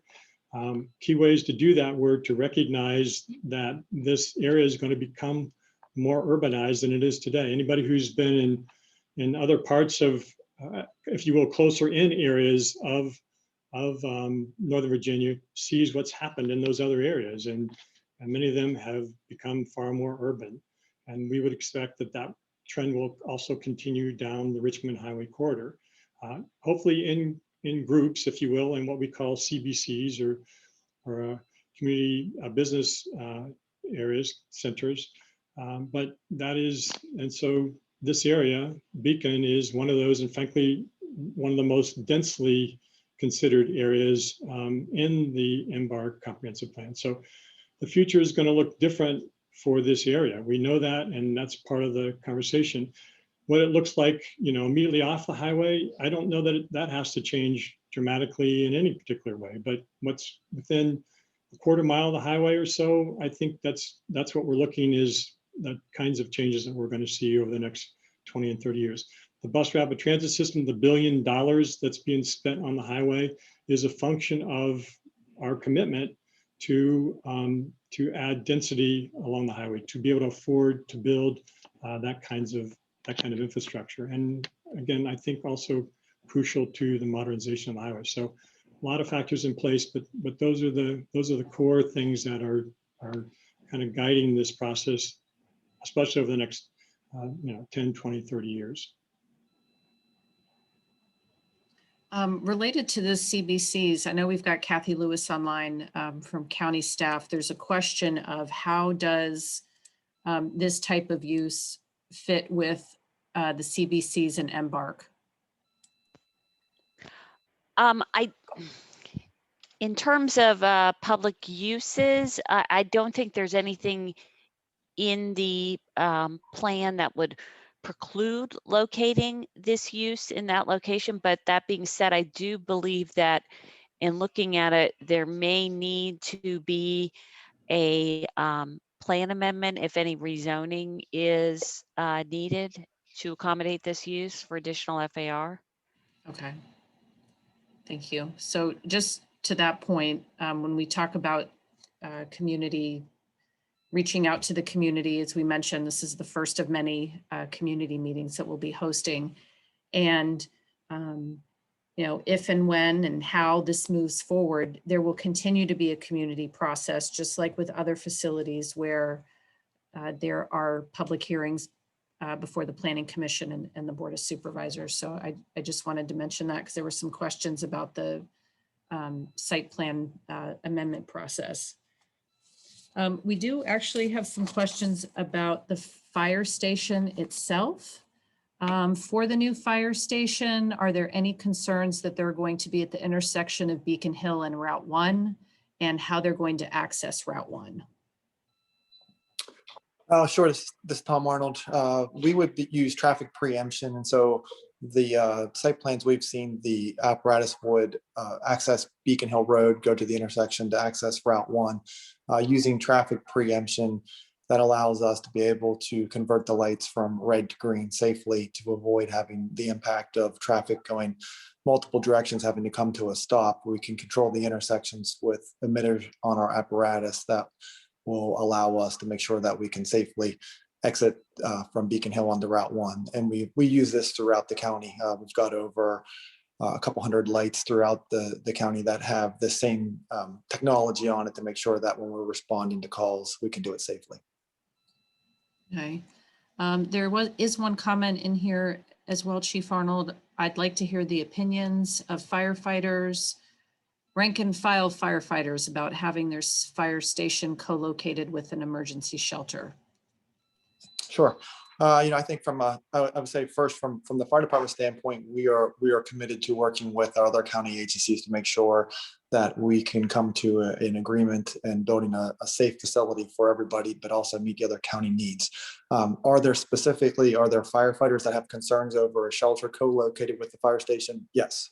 That's where, from the leadership aspect, we would want to make sure that we build a station where our personnel feel safe and secure. But do they specifically have some concerns? Absolutely. We've met with the different shifts, specifically at Penn, and they've voiced concern since the beginning of this. And so we've tried to make sure that we take those into consideration, and also working with the other county agencies as we move forward in this process to see what the next steps are. So equally, like you're getting the voices from the community, we've wanted to make sure that we've done that working with our labor groups and with the personnel at the Penn station. And we'll make sure that that's representative of the decision and direction that we go forward with any design progress. And Christine, I want to add this just because it's not specific to that point, but it's broadly to that point. For those members of the community who may not know, the Penn Fire folks have been the leaders. I mean, underline that multiple times, the leaders in Fairfax County on really their support of the community in multiple ways.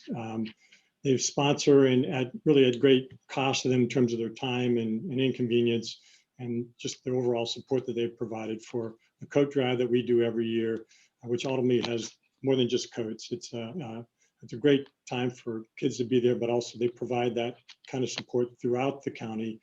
But really, literally from that station, from the Penn station, one of the smallest stations. Additionally, they've done holiday gifts. You name the kind of community engagement and support and care that they've shown, and they're number one in the county, I think, bar none. So this is truly from a group of firefighters and medics who are deeply committed to our community, and I think recognize the value and the importance of their role in the community, and making sure that essentially we leave no one behind. We take care of the folks that are here. So I do want to thank them, specifically acknowledge their efforts for decades. Right, another question we have about the fire station is, what do you see as the future expansion of the proposed site, and will the community have input into what goes there? So Carrie, the chief or supervisor, a lot of different ways to address this. Yeah, Christine, this is Carrie. Yeah, so we don't have any definitive firm plans for the existing fire station site once the fire station is relocated over to the nursery site. So that'll be a point of ongoing discussion. There's been some thoughts and ideas put on the table, but it's all very, very preliminary, and we don't have a firm plan to move the fire station yet. So that is an open question that would be similar to this, discussed openly with the community. And Christine, I would add that as I've done, and again, this is the third time I've approached this way, we clearly have an advisory committee that would initially work with county staff and look at different options, and of course would include community members. So in essence, all the stakeholders that potentially would want to be engaged in that process would be welcomed into a similar kind of process that we've done with this, the Beacon Hill property, but also the South County and the Lorton properties previously. So there's a lot of questions about proximity. And so Carrie or Tom, if you could answer this, can someone please specifically answer the question why one site was dismissed for being near a daycare, but this site is okay, despite being within close proximity of 3 public schools and at least one, according to the internet, a daycare next to the current fire station? I could take a first stab at that, Christine, and maybe Tom Barnett can chip in if I missed anything. I can't speak right now as to the other site, but for this site, according to the Virginia law, the site would have to basically be, or really individuals would have to keep a distance of 500 feet from any known daycare facilities or schools and things of that nature. While the site itself is outside of that 500 feet radius, we don't have any daycares in that radius. We have heard of a daycare across the street, but to our knowledge, it looks like it's been closed down or no longer there or in operation. So that being said, the facility is not within that 500-foot radius, but I'm sure Tom Barnett can also, if he wants to expound on, is that, you know, it's really up to also the individual. It's their responsibility to stay within outside of that radius in accordance with Virginia law. Sure. I think much of what Danilo just said is spot on. The only thing I would add is that most of the people in the shelter have never had any interaction with the criminal justice system. That specific requirement around the radius is only for those very few who are sex offenders, and that is a tiny, minuscule part of who we serve. We have older adults going up to 96 years of age. We have youth between 18 and 24. And so the population of people we serve is in many ways reflective of the community around the Mount Vernon and Lee districts.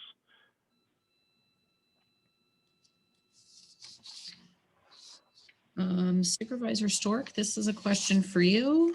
How are you representing your constituents that are opposed to the Beacon Hill Road site?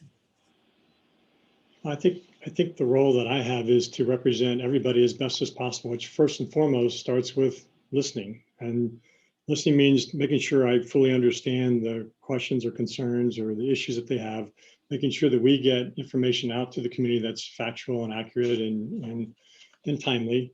And so you start with that, and then you also then engage with pretty much any individual or group that's out there that wants to meet with me or to meet with our staff and others who are, if you will, the experts in this.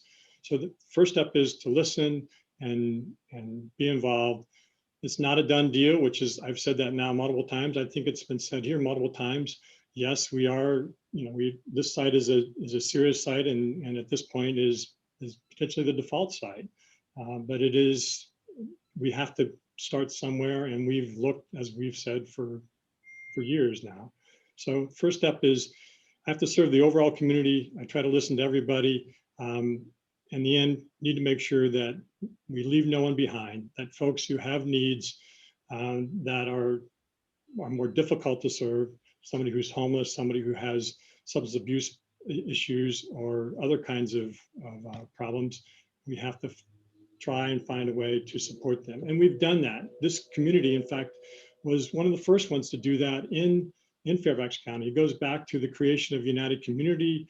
I served as president of Good Shepherd Housing for a number of years. Good Shepherd Housing started with a family of 10 or so being burnt out in a fire. And one individual stood up and said, okay, they need help, they need housing, I'm going to help them. And New Hope Housing, you know, you go down the list, folks. This community, our community, has always been there to care for those least, you know, able to care for themselves. And that will always be my focus. And that will always be, in the end, how we decide these, is how do we get the support and provide the needs that are important for our community overall. But you got to listen along, and you have to make sure that people understand that here's what the information is. You hope that that process will help people understand, first off, what our options are. It's not some ideal that we can put this here and nobody's going to complain.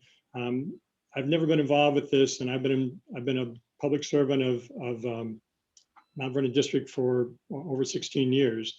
Whether it was a school board boundary study, which always had folks who were very unhappy in the end, but also had folks who over the course of the process became more comfortable and understanding of where we are and why this particular decision seemed to be the best one. So I'm looking to get as close to that consensus as possible. But in the end, we have to find a way to provide housing support and a new fire station for the whole community. And that's what my efforts will be to try to find and make and support the best decision possible for our community. At this point in time, this is county staff's focus, and they're doing their work, and that's why we're holding these meetings, is to see if we can improve that process and improve things that maybe have been done so far that can be better. But in the end, a decision will need to be made about where do we locate and how do we support the whole spectrum of individuals that are in our community. Okay, this goes back to the fire station. What kind of safety and noise mitigation will be put in place at the fire station? Do the firefighters have concerns about safety and being co-located with the shelter? So one is firefighter safety. How will that be addressed? And then the other question is noise in the community, and how will that be addressed? I could at least start from a facility standpoint, and if anyone wants to clarify further, feel free to. But at least from a facility standpoint, in terms of the safety of the fire station, and really this would apply to all of the facilities that we would place on the site. You have your traditional measures that you can employ, such as security cameras, things like access control system, gates, fencing, and duress alarms. And this doesn't just apply to the fire station, it could apply to whatever facilities are co-located on the whole site. In addition, there could be operational things like ensuring security checks are done, looking at the site. But one thing that we do with all our projects, we employ what's called CPTED, which is crime prevention through environmental design. And these are things like ensuring there are no blind spots, ensuring lighting is correct, or lighting is fairly very visible at night, placing landscaping so it doesn't block. So there are strategic things like that that won't make it look like an institutional facility, but things you can do with the site that kind of cater behaviors to make the overall facility a safer place for all the occupants there. In addition, one thing that would really help is the cooperation between the staff, between the fire station staff, affordable housing staff, if that's located there, and the emergency housing staff, if that's located there. Really, as the operation is going, that relationship between all the staff on how to handle certain incidents will really go a long way. And we found that relationship to be beneficial in some other co-located facilities we've seen in other jurisdictions. So if anyone wants to clarify further on that, that's what we would have from a facility standpoint in terms of the safety of the firefighters.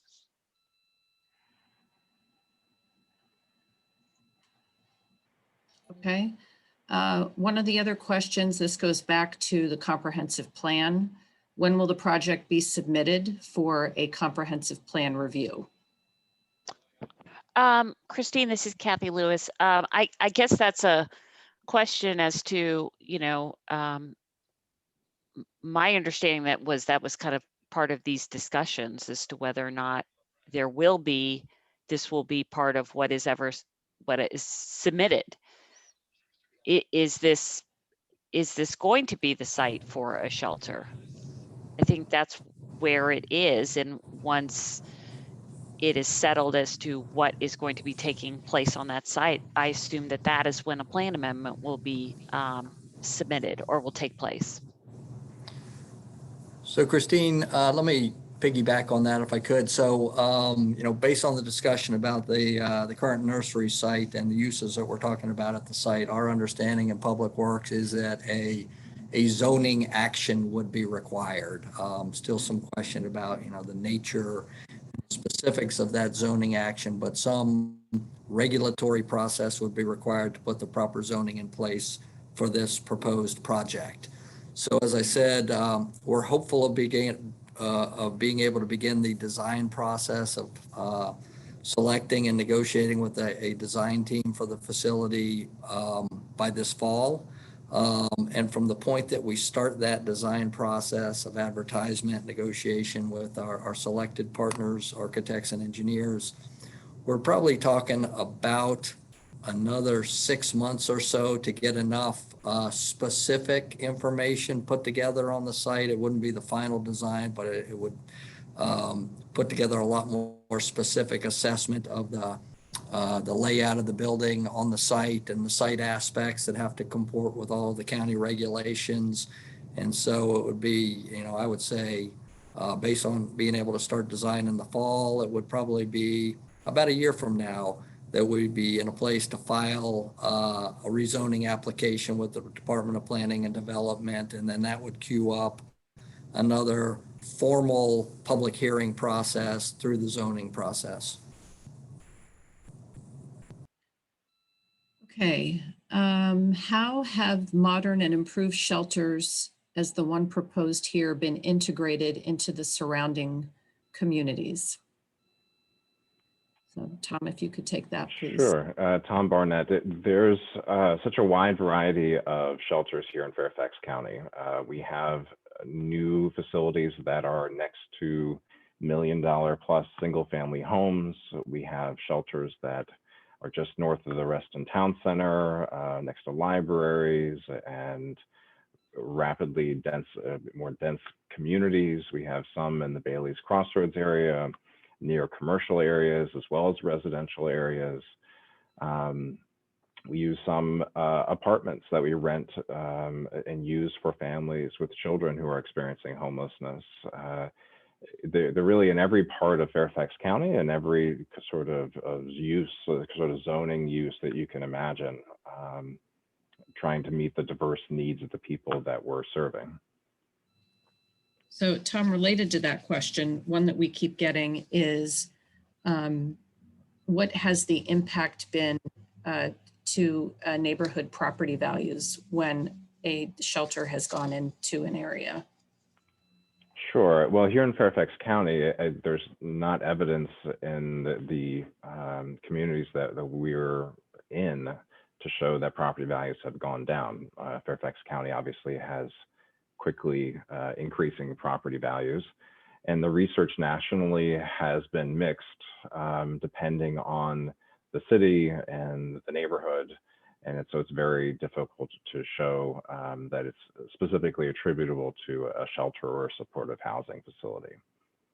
Are there other emergency housing that are located next to a shopping center and retail?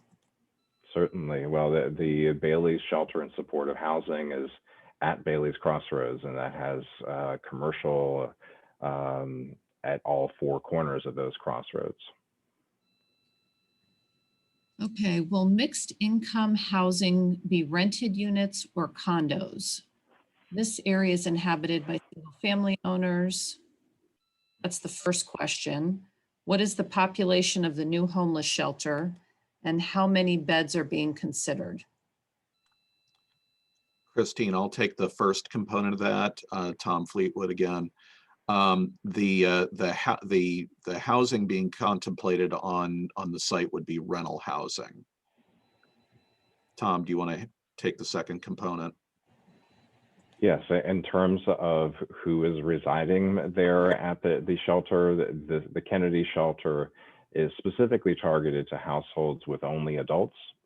So these are men and women, all ages between 18 and 96, as I mentioned. It is disproportionately Black or African American, representatives, a lot of the disproportionality you see in other systems across the country. A good number have chronic health conditions and disabilities, and that's to whom we're targeting the supportive housing for, where they will not be able to afford something with their current incomes. So Danilo or Carrie, you might. If I could clarify just on sorry, if I could clarify just on the numbers too, we would be for the emergency and supportive housing, we'd be looking at 50 beds for the emergency housing. And as Tom Barnett was talking, for the permanent supportive housing, that would be 20 units.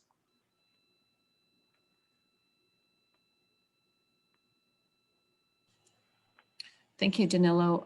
As far as the site, what kind of considerations would you be looking into when you start the construction process? And I'm trying to summarize this question. How will you consider water flow, digging in the foundation, the high voltage powers over line, and how this may impact neighbors that back up to the proposed firehouse site?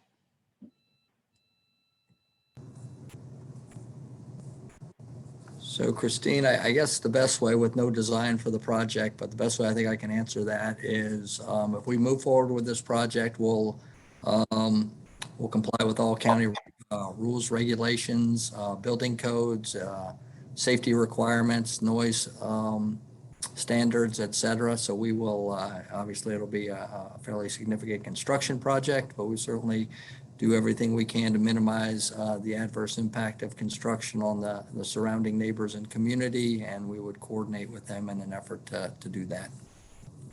If I could further also add more, at least to specifically the stormwater management, because I have heard the concerns about drainage in the adjacent properties as well.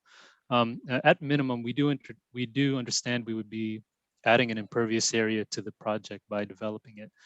But at minimum, the project would meet the state and county regulatory requirements for stormwater management. So currently the site doesn't have any stormwater management practices, but even though when we do develop the site, we will be employing those stormwater management, which would include stormwater treatment and detention, which would be fully in compliance with any federal, state, or local regulations. So there would be stormwater improvements to the site to mitigate the development that would be placed there. Thank you, Danilo. I know we've gotten some questions about, will the community have the full 90 minutes to answer questions? So I just want to let you know that we will go till 12:15. And also just a reminder that we're going to be doing this again on Monday evening as well. So just want to bring that up. There are a lot of statements about Fairfax County Police Department and how often does the Mount Vernon Police, how many calls does the FCPD get to the Kennedy and the Bailey shelter, and how will this impact our community?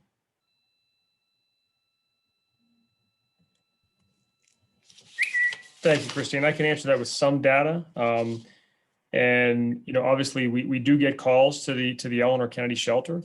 And I'll put the data out there and I'll explain what it means. Essentially in 2019, we had 225 calls to the shelter. 2020 was a little lower because of COVID. And many of these calls are actually inside the shelter property. I'm going to ask Master Police Officer Marvin Goodley to talk a little bit about the history of it. And many times these calls for service are occurring within the shelter itself and not in the community outside. So Marvin, do you mind speaking to that? Sure. Pretty much a lot of the calls come in from the staff. Usually what happens is either there is something going on within the shelter or on the shelter's property and they need assistance, and we'll respond. We'll respond, either might be something criminal or just might be a service call where someone might need a medical assistance, or someone might be lost, or some property might be stolen or misplaced. So a lot of the calls we go to at the shelter actually are things that are occurring within the shelter or on the shelter's property. The way the Kennedy shelter is set up now, down on Richmond Highway, they have an inner roadway, which is still part of that property. So like I said, things will occur inside the shelter or outside on that inner road, on that inner roadway of the Kennedy shelter. And we also have that same call for EMS and fire. Right. Sure. Similar to the police department, the fire department saw a reduction in the number of events last year. We ran 151 total events to the shelter last calendar year of 2020, while we ran 197 in calendar year 19. Predominantly, 85% of the events that we run there are EMS related for medical emergencies. So people with chest pains, with cardiac events, various issues like that. So the fire department doesn't see a rise in numbers based off of assaults or so forth, stuff like that. Those are very small numbers. So we run an occasional fire alarm there, dispatch to a fire or two, but relatively speaking, it's not a high call volume area. Can you also talk about the fire and police presence is important to our entire community. It's not the fire department's responsibility to oversee the homeless shelter and its residents. I'll ask it as a question. Would it be detrimental? Does the co-location make your job detrimental to managing the safety of the Penn area?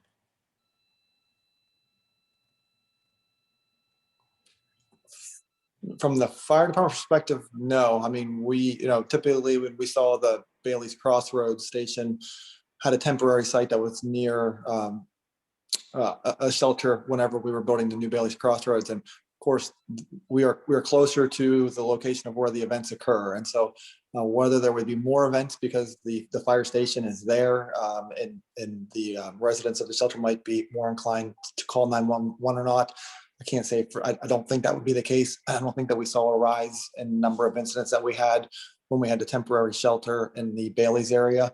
So I would not expect that to be the case. Rock, there's also a question that the police department doesn't currently have adequate manpower to monitor or enforce situations at the current shelter. How will that impact if it's moved? Well, obviously, we can always use more staffing. We are currently at the station right now. We just received 8 brand new officers from our last academy session. So our squads are at the staffing they need to be at this point, our minimum staffing levels to provide services. We do, obviously, I'd always want more staff, but currently as it is, our officers respond appropriately. Our response times are still within the proper parameters to make sure we can get to emergency calls for service. And the same thing for responding to these calls at the shelter. Many of these calls are, just to expand a little bit on what MPO Goodley had said. Many of these calls for service that we receive at these facilities are people that are either inside the shelter that are reporting some type of crime that happened to them because, as we talked about earlier, they are many times they are the victims of some of these crimes. And many times it's the shelter staff calling to say, we are not going to allow someone who's acting disorderly or something to come into the shelter, and then the police will respond and deal with that issue. So I see no issue whatsoever with our staffing numbers with responding to the Eleanor Kennedy shelter or to the if we relocated to Beacon Hill, we'd still have adequate service numbers. Okay, we have a question, and I'm not really sure who the best person would be to answer this. This is related to some of the support groups of the current shelter. What does this mean for churches like Rising Hope and other groups who use church vans to pick up worshipers at the new location? The current location is easier to get to. There's also another issue. You are treating this as a mental institution for the homeless, and that is not the case at all. How will we pick up people at the shelter? Tom, that's probably for you. Yes, I mean, the Rising Hope and the entire Ventures and community, faith community partners are very important, especially during our hypothermia prevention program during the winter. We want to retain that partnership because it's so important to continue operating that program. Any changes, including the changes this past year during COVID, require working together. I don't know the difference in distance between the two, the current location and the proposed location from Rising Hope, but I'm sure we can figure out ways to resolve those challenges. I'm not sure what is the question regarding the mental health institution claim. Well, Tom, what I'm saying is, Ms. Well, Bose, I'm sorry, but we're gonna keep going currently through the way that we've got our questions. If you want to put it in the chat, you're certainly welcome to do that and clarify that directly. Thank you. Okay, Tom, this is probably for you and for Mr. Fleetwood. I was recently at the Bailey shelter, and there were people drinking in front of the shelter. Is the county's position on this type of behavior? That's simply not acceptable. The staff at the shelter, all the shelters work hard to prevent that from happening, conducting rounds inside and outside the facility. So if you saw that, then I appreciate you letting me know, because that is not acceptable, and we'll do everything in our power to stop that. And I would add to that, the county has an obligation to run the shelter consistent with the contracts that they have with whoever is operating the shelter. And from my perspective, that or anything like that would clearly be a performance issue that I would expect county staff to address directly. And if it's something that were to continue, then that clearly would be a basis for finding another operator. So the core of this is that we all expect, and I mean, I'm sure the operator does too, we all expect that we will provide quality services to all of our residents, and that they will be done consistent with the contract. So whether it's a contract for human services, food distribution, or a contract for shelter operation or housing support or whatever, I mean, every single one of those has agreements with the county about what they'll do and how they'll do it, and would expect them to be fully enforced. And when our office finds out about them, our response is, and it happens on occasion, we go directly back to that county operation and have that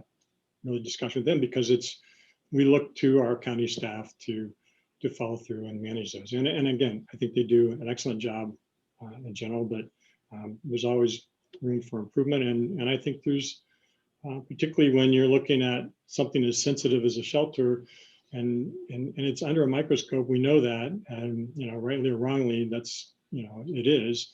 Then we are even more important that we have the operations be done at a very high level. And then the other thing I would add to that is, I know this is true of the other shelters. I don't know the specifics of it, and somebody can probably comment about that. We have advisory committees that are connected with each one of those, I believe, and that would absolutely be my expectation for wherever the shelter is located, wherever the emergency housing is located in the corridor. We would have a similar advisory committee that meets regularly and is engaged, and they would obviously clearly consist of community members who are involved, hopefully involved not only by being neighbors, but also involved because they're volunteers and engaged and want to try to ensure that we provide the best possible service. But that advisory committee is also a critical element of ensuring that the community has not only input in a sense through the shelter itself or the emergency housing folks themselves, but also through our office, but in turn have neighborhood representatives that can respond to things that people see in the community that they want to make sure get addressed. There was a question, Supervisor Stork, that people would like to have as soon as it can be done in-person meetings. Would you be willing to do that? Absolutely. As I said at the very beginning, I expect I'll have potentially dozens of them. Anybody who knows me, this past year is not the way I like to operate. Even this meeting is not really the way I like to operate. I want to be out there. I want to make sure I'm listening and having one-to-one conversations, having group conversations. I am absolutely certain there'll be many of these over the next few months, and I'm looking forward to that. Not that I have all the answers, but that's my first and foremost. My responsibility is to listen and make sure that the information is getting out there that people can use.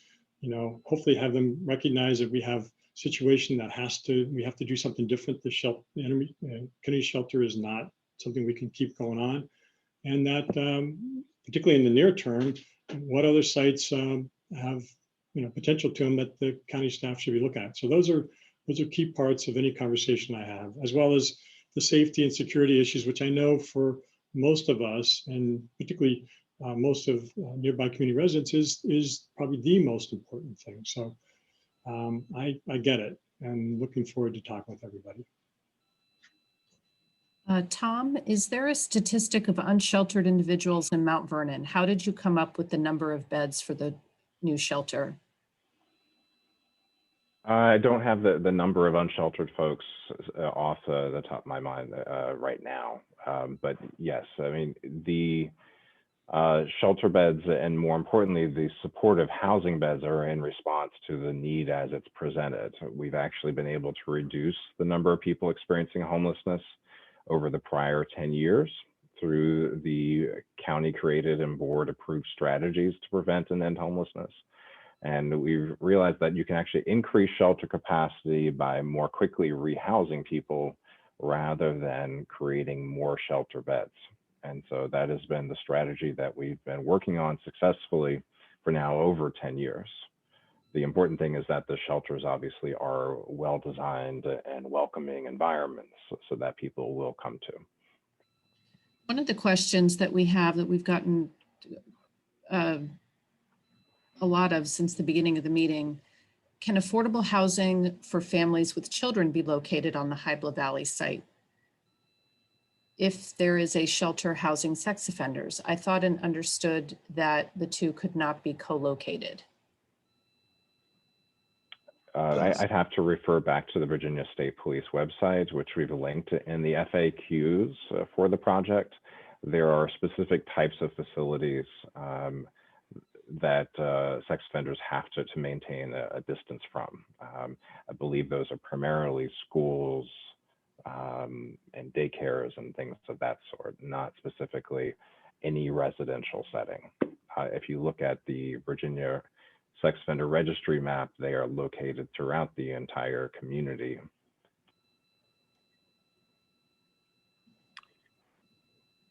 Christine, I would also add to be clear that no decision's been made on the type of housing and who it would serve, et cetera, on the site. So that's as yet undetermined.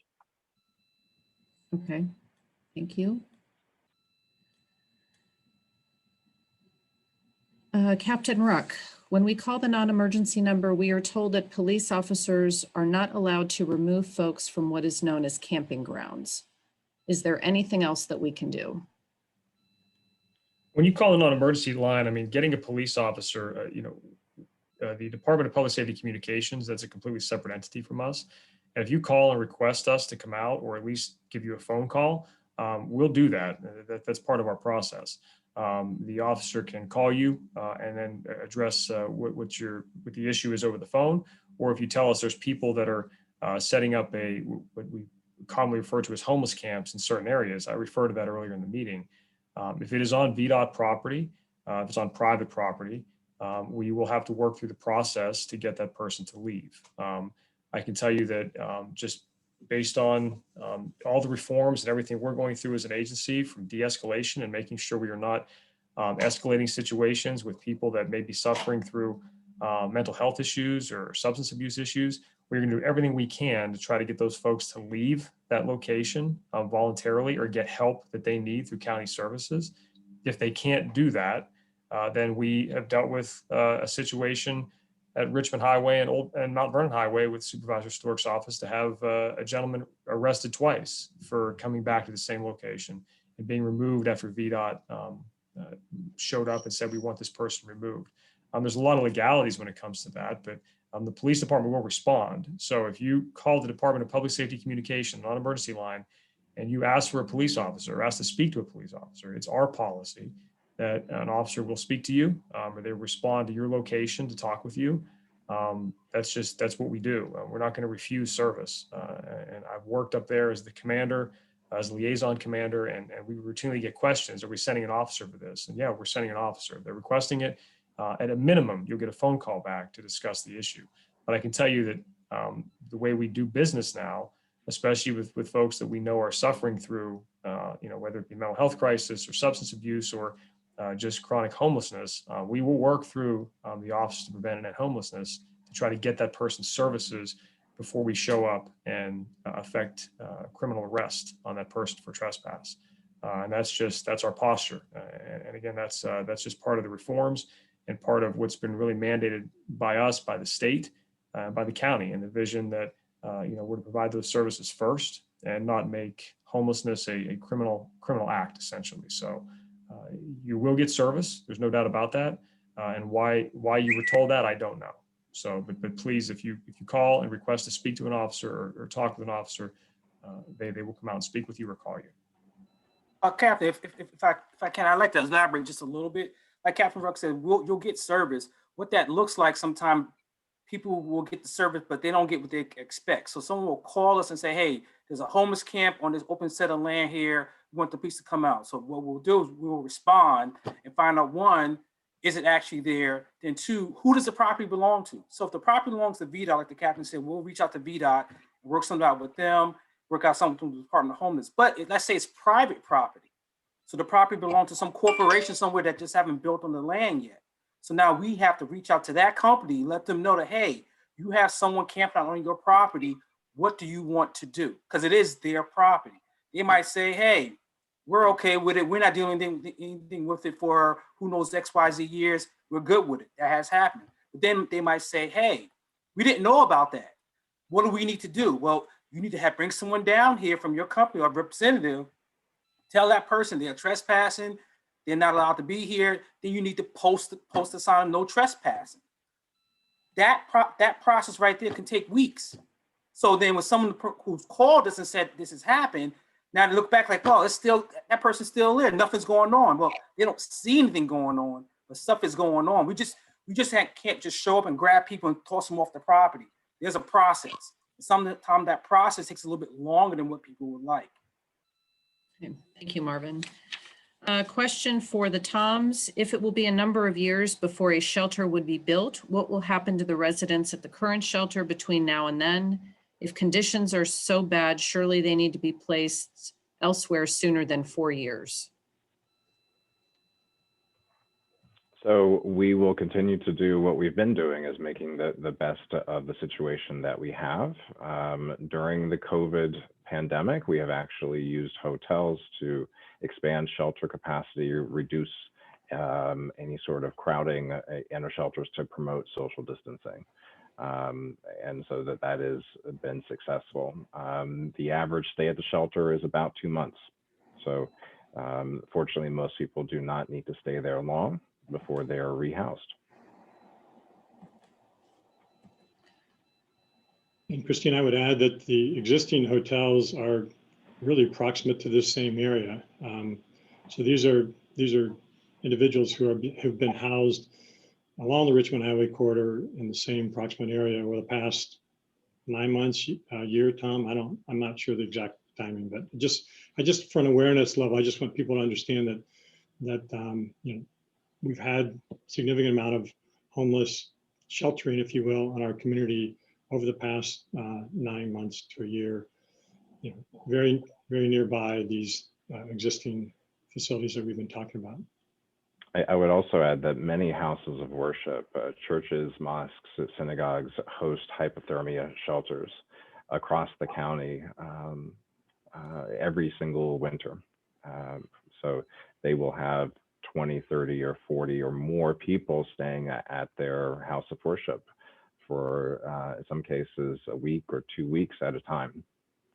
And to that end, I want to thank them for stepping up. I mean, obviously, Rising Hope is one that those on the corridor know the decades-long commitment that Kincaid Robin Kincaid has put and made to this. And he, just so everybody else knows, he's in the process of retiring. So I particularly wanted to thank him for his service as part of this and the difference that he's made.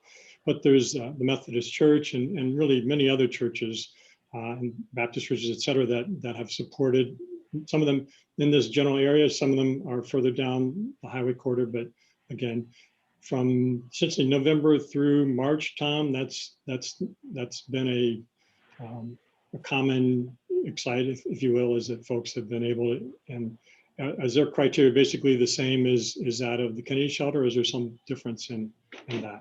It serves the same population. The idea is that people that want a bed, anybody who needs the bed during the winter can get it, so that they're not outsized, exposed to the elements. So we are at 12:15. I know there's still a lot of questions in the chat. Our team is going to be compiling those and putting them together and working with county staff to add them to the FAQ. As well, as I mentioned before, this meeting was recorded and we will be posting it. And we will be hosting another meeting on Monday evening at 7 p.m. And I know that Supervisor Stork wanted to wrap up. And, thank you all for being here this morning.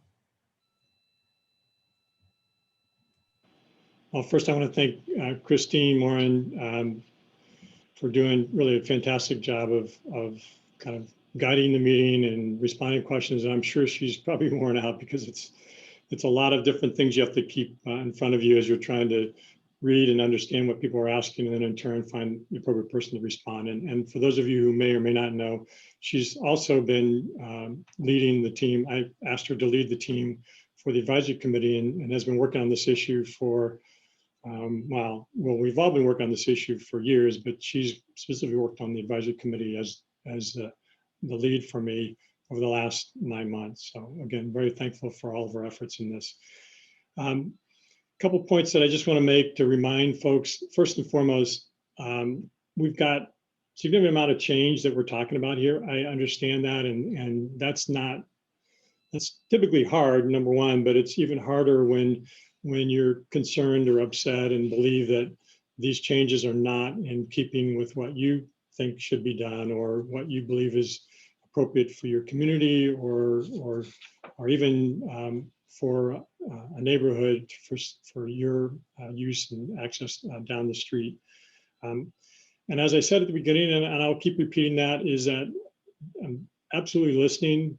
I think county staff is clearly listening. All of our objectives is to make sure that we find the most appropriate place on the corridor to provide services for all of our community. Starting with the fire station and kind of what drove this initial conversations and this particular purchase of property is something that was a greater good that we needed, had to have some changes.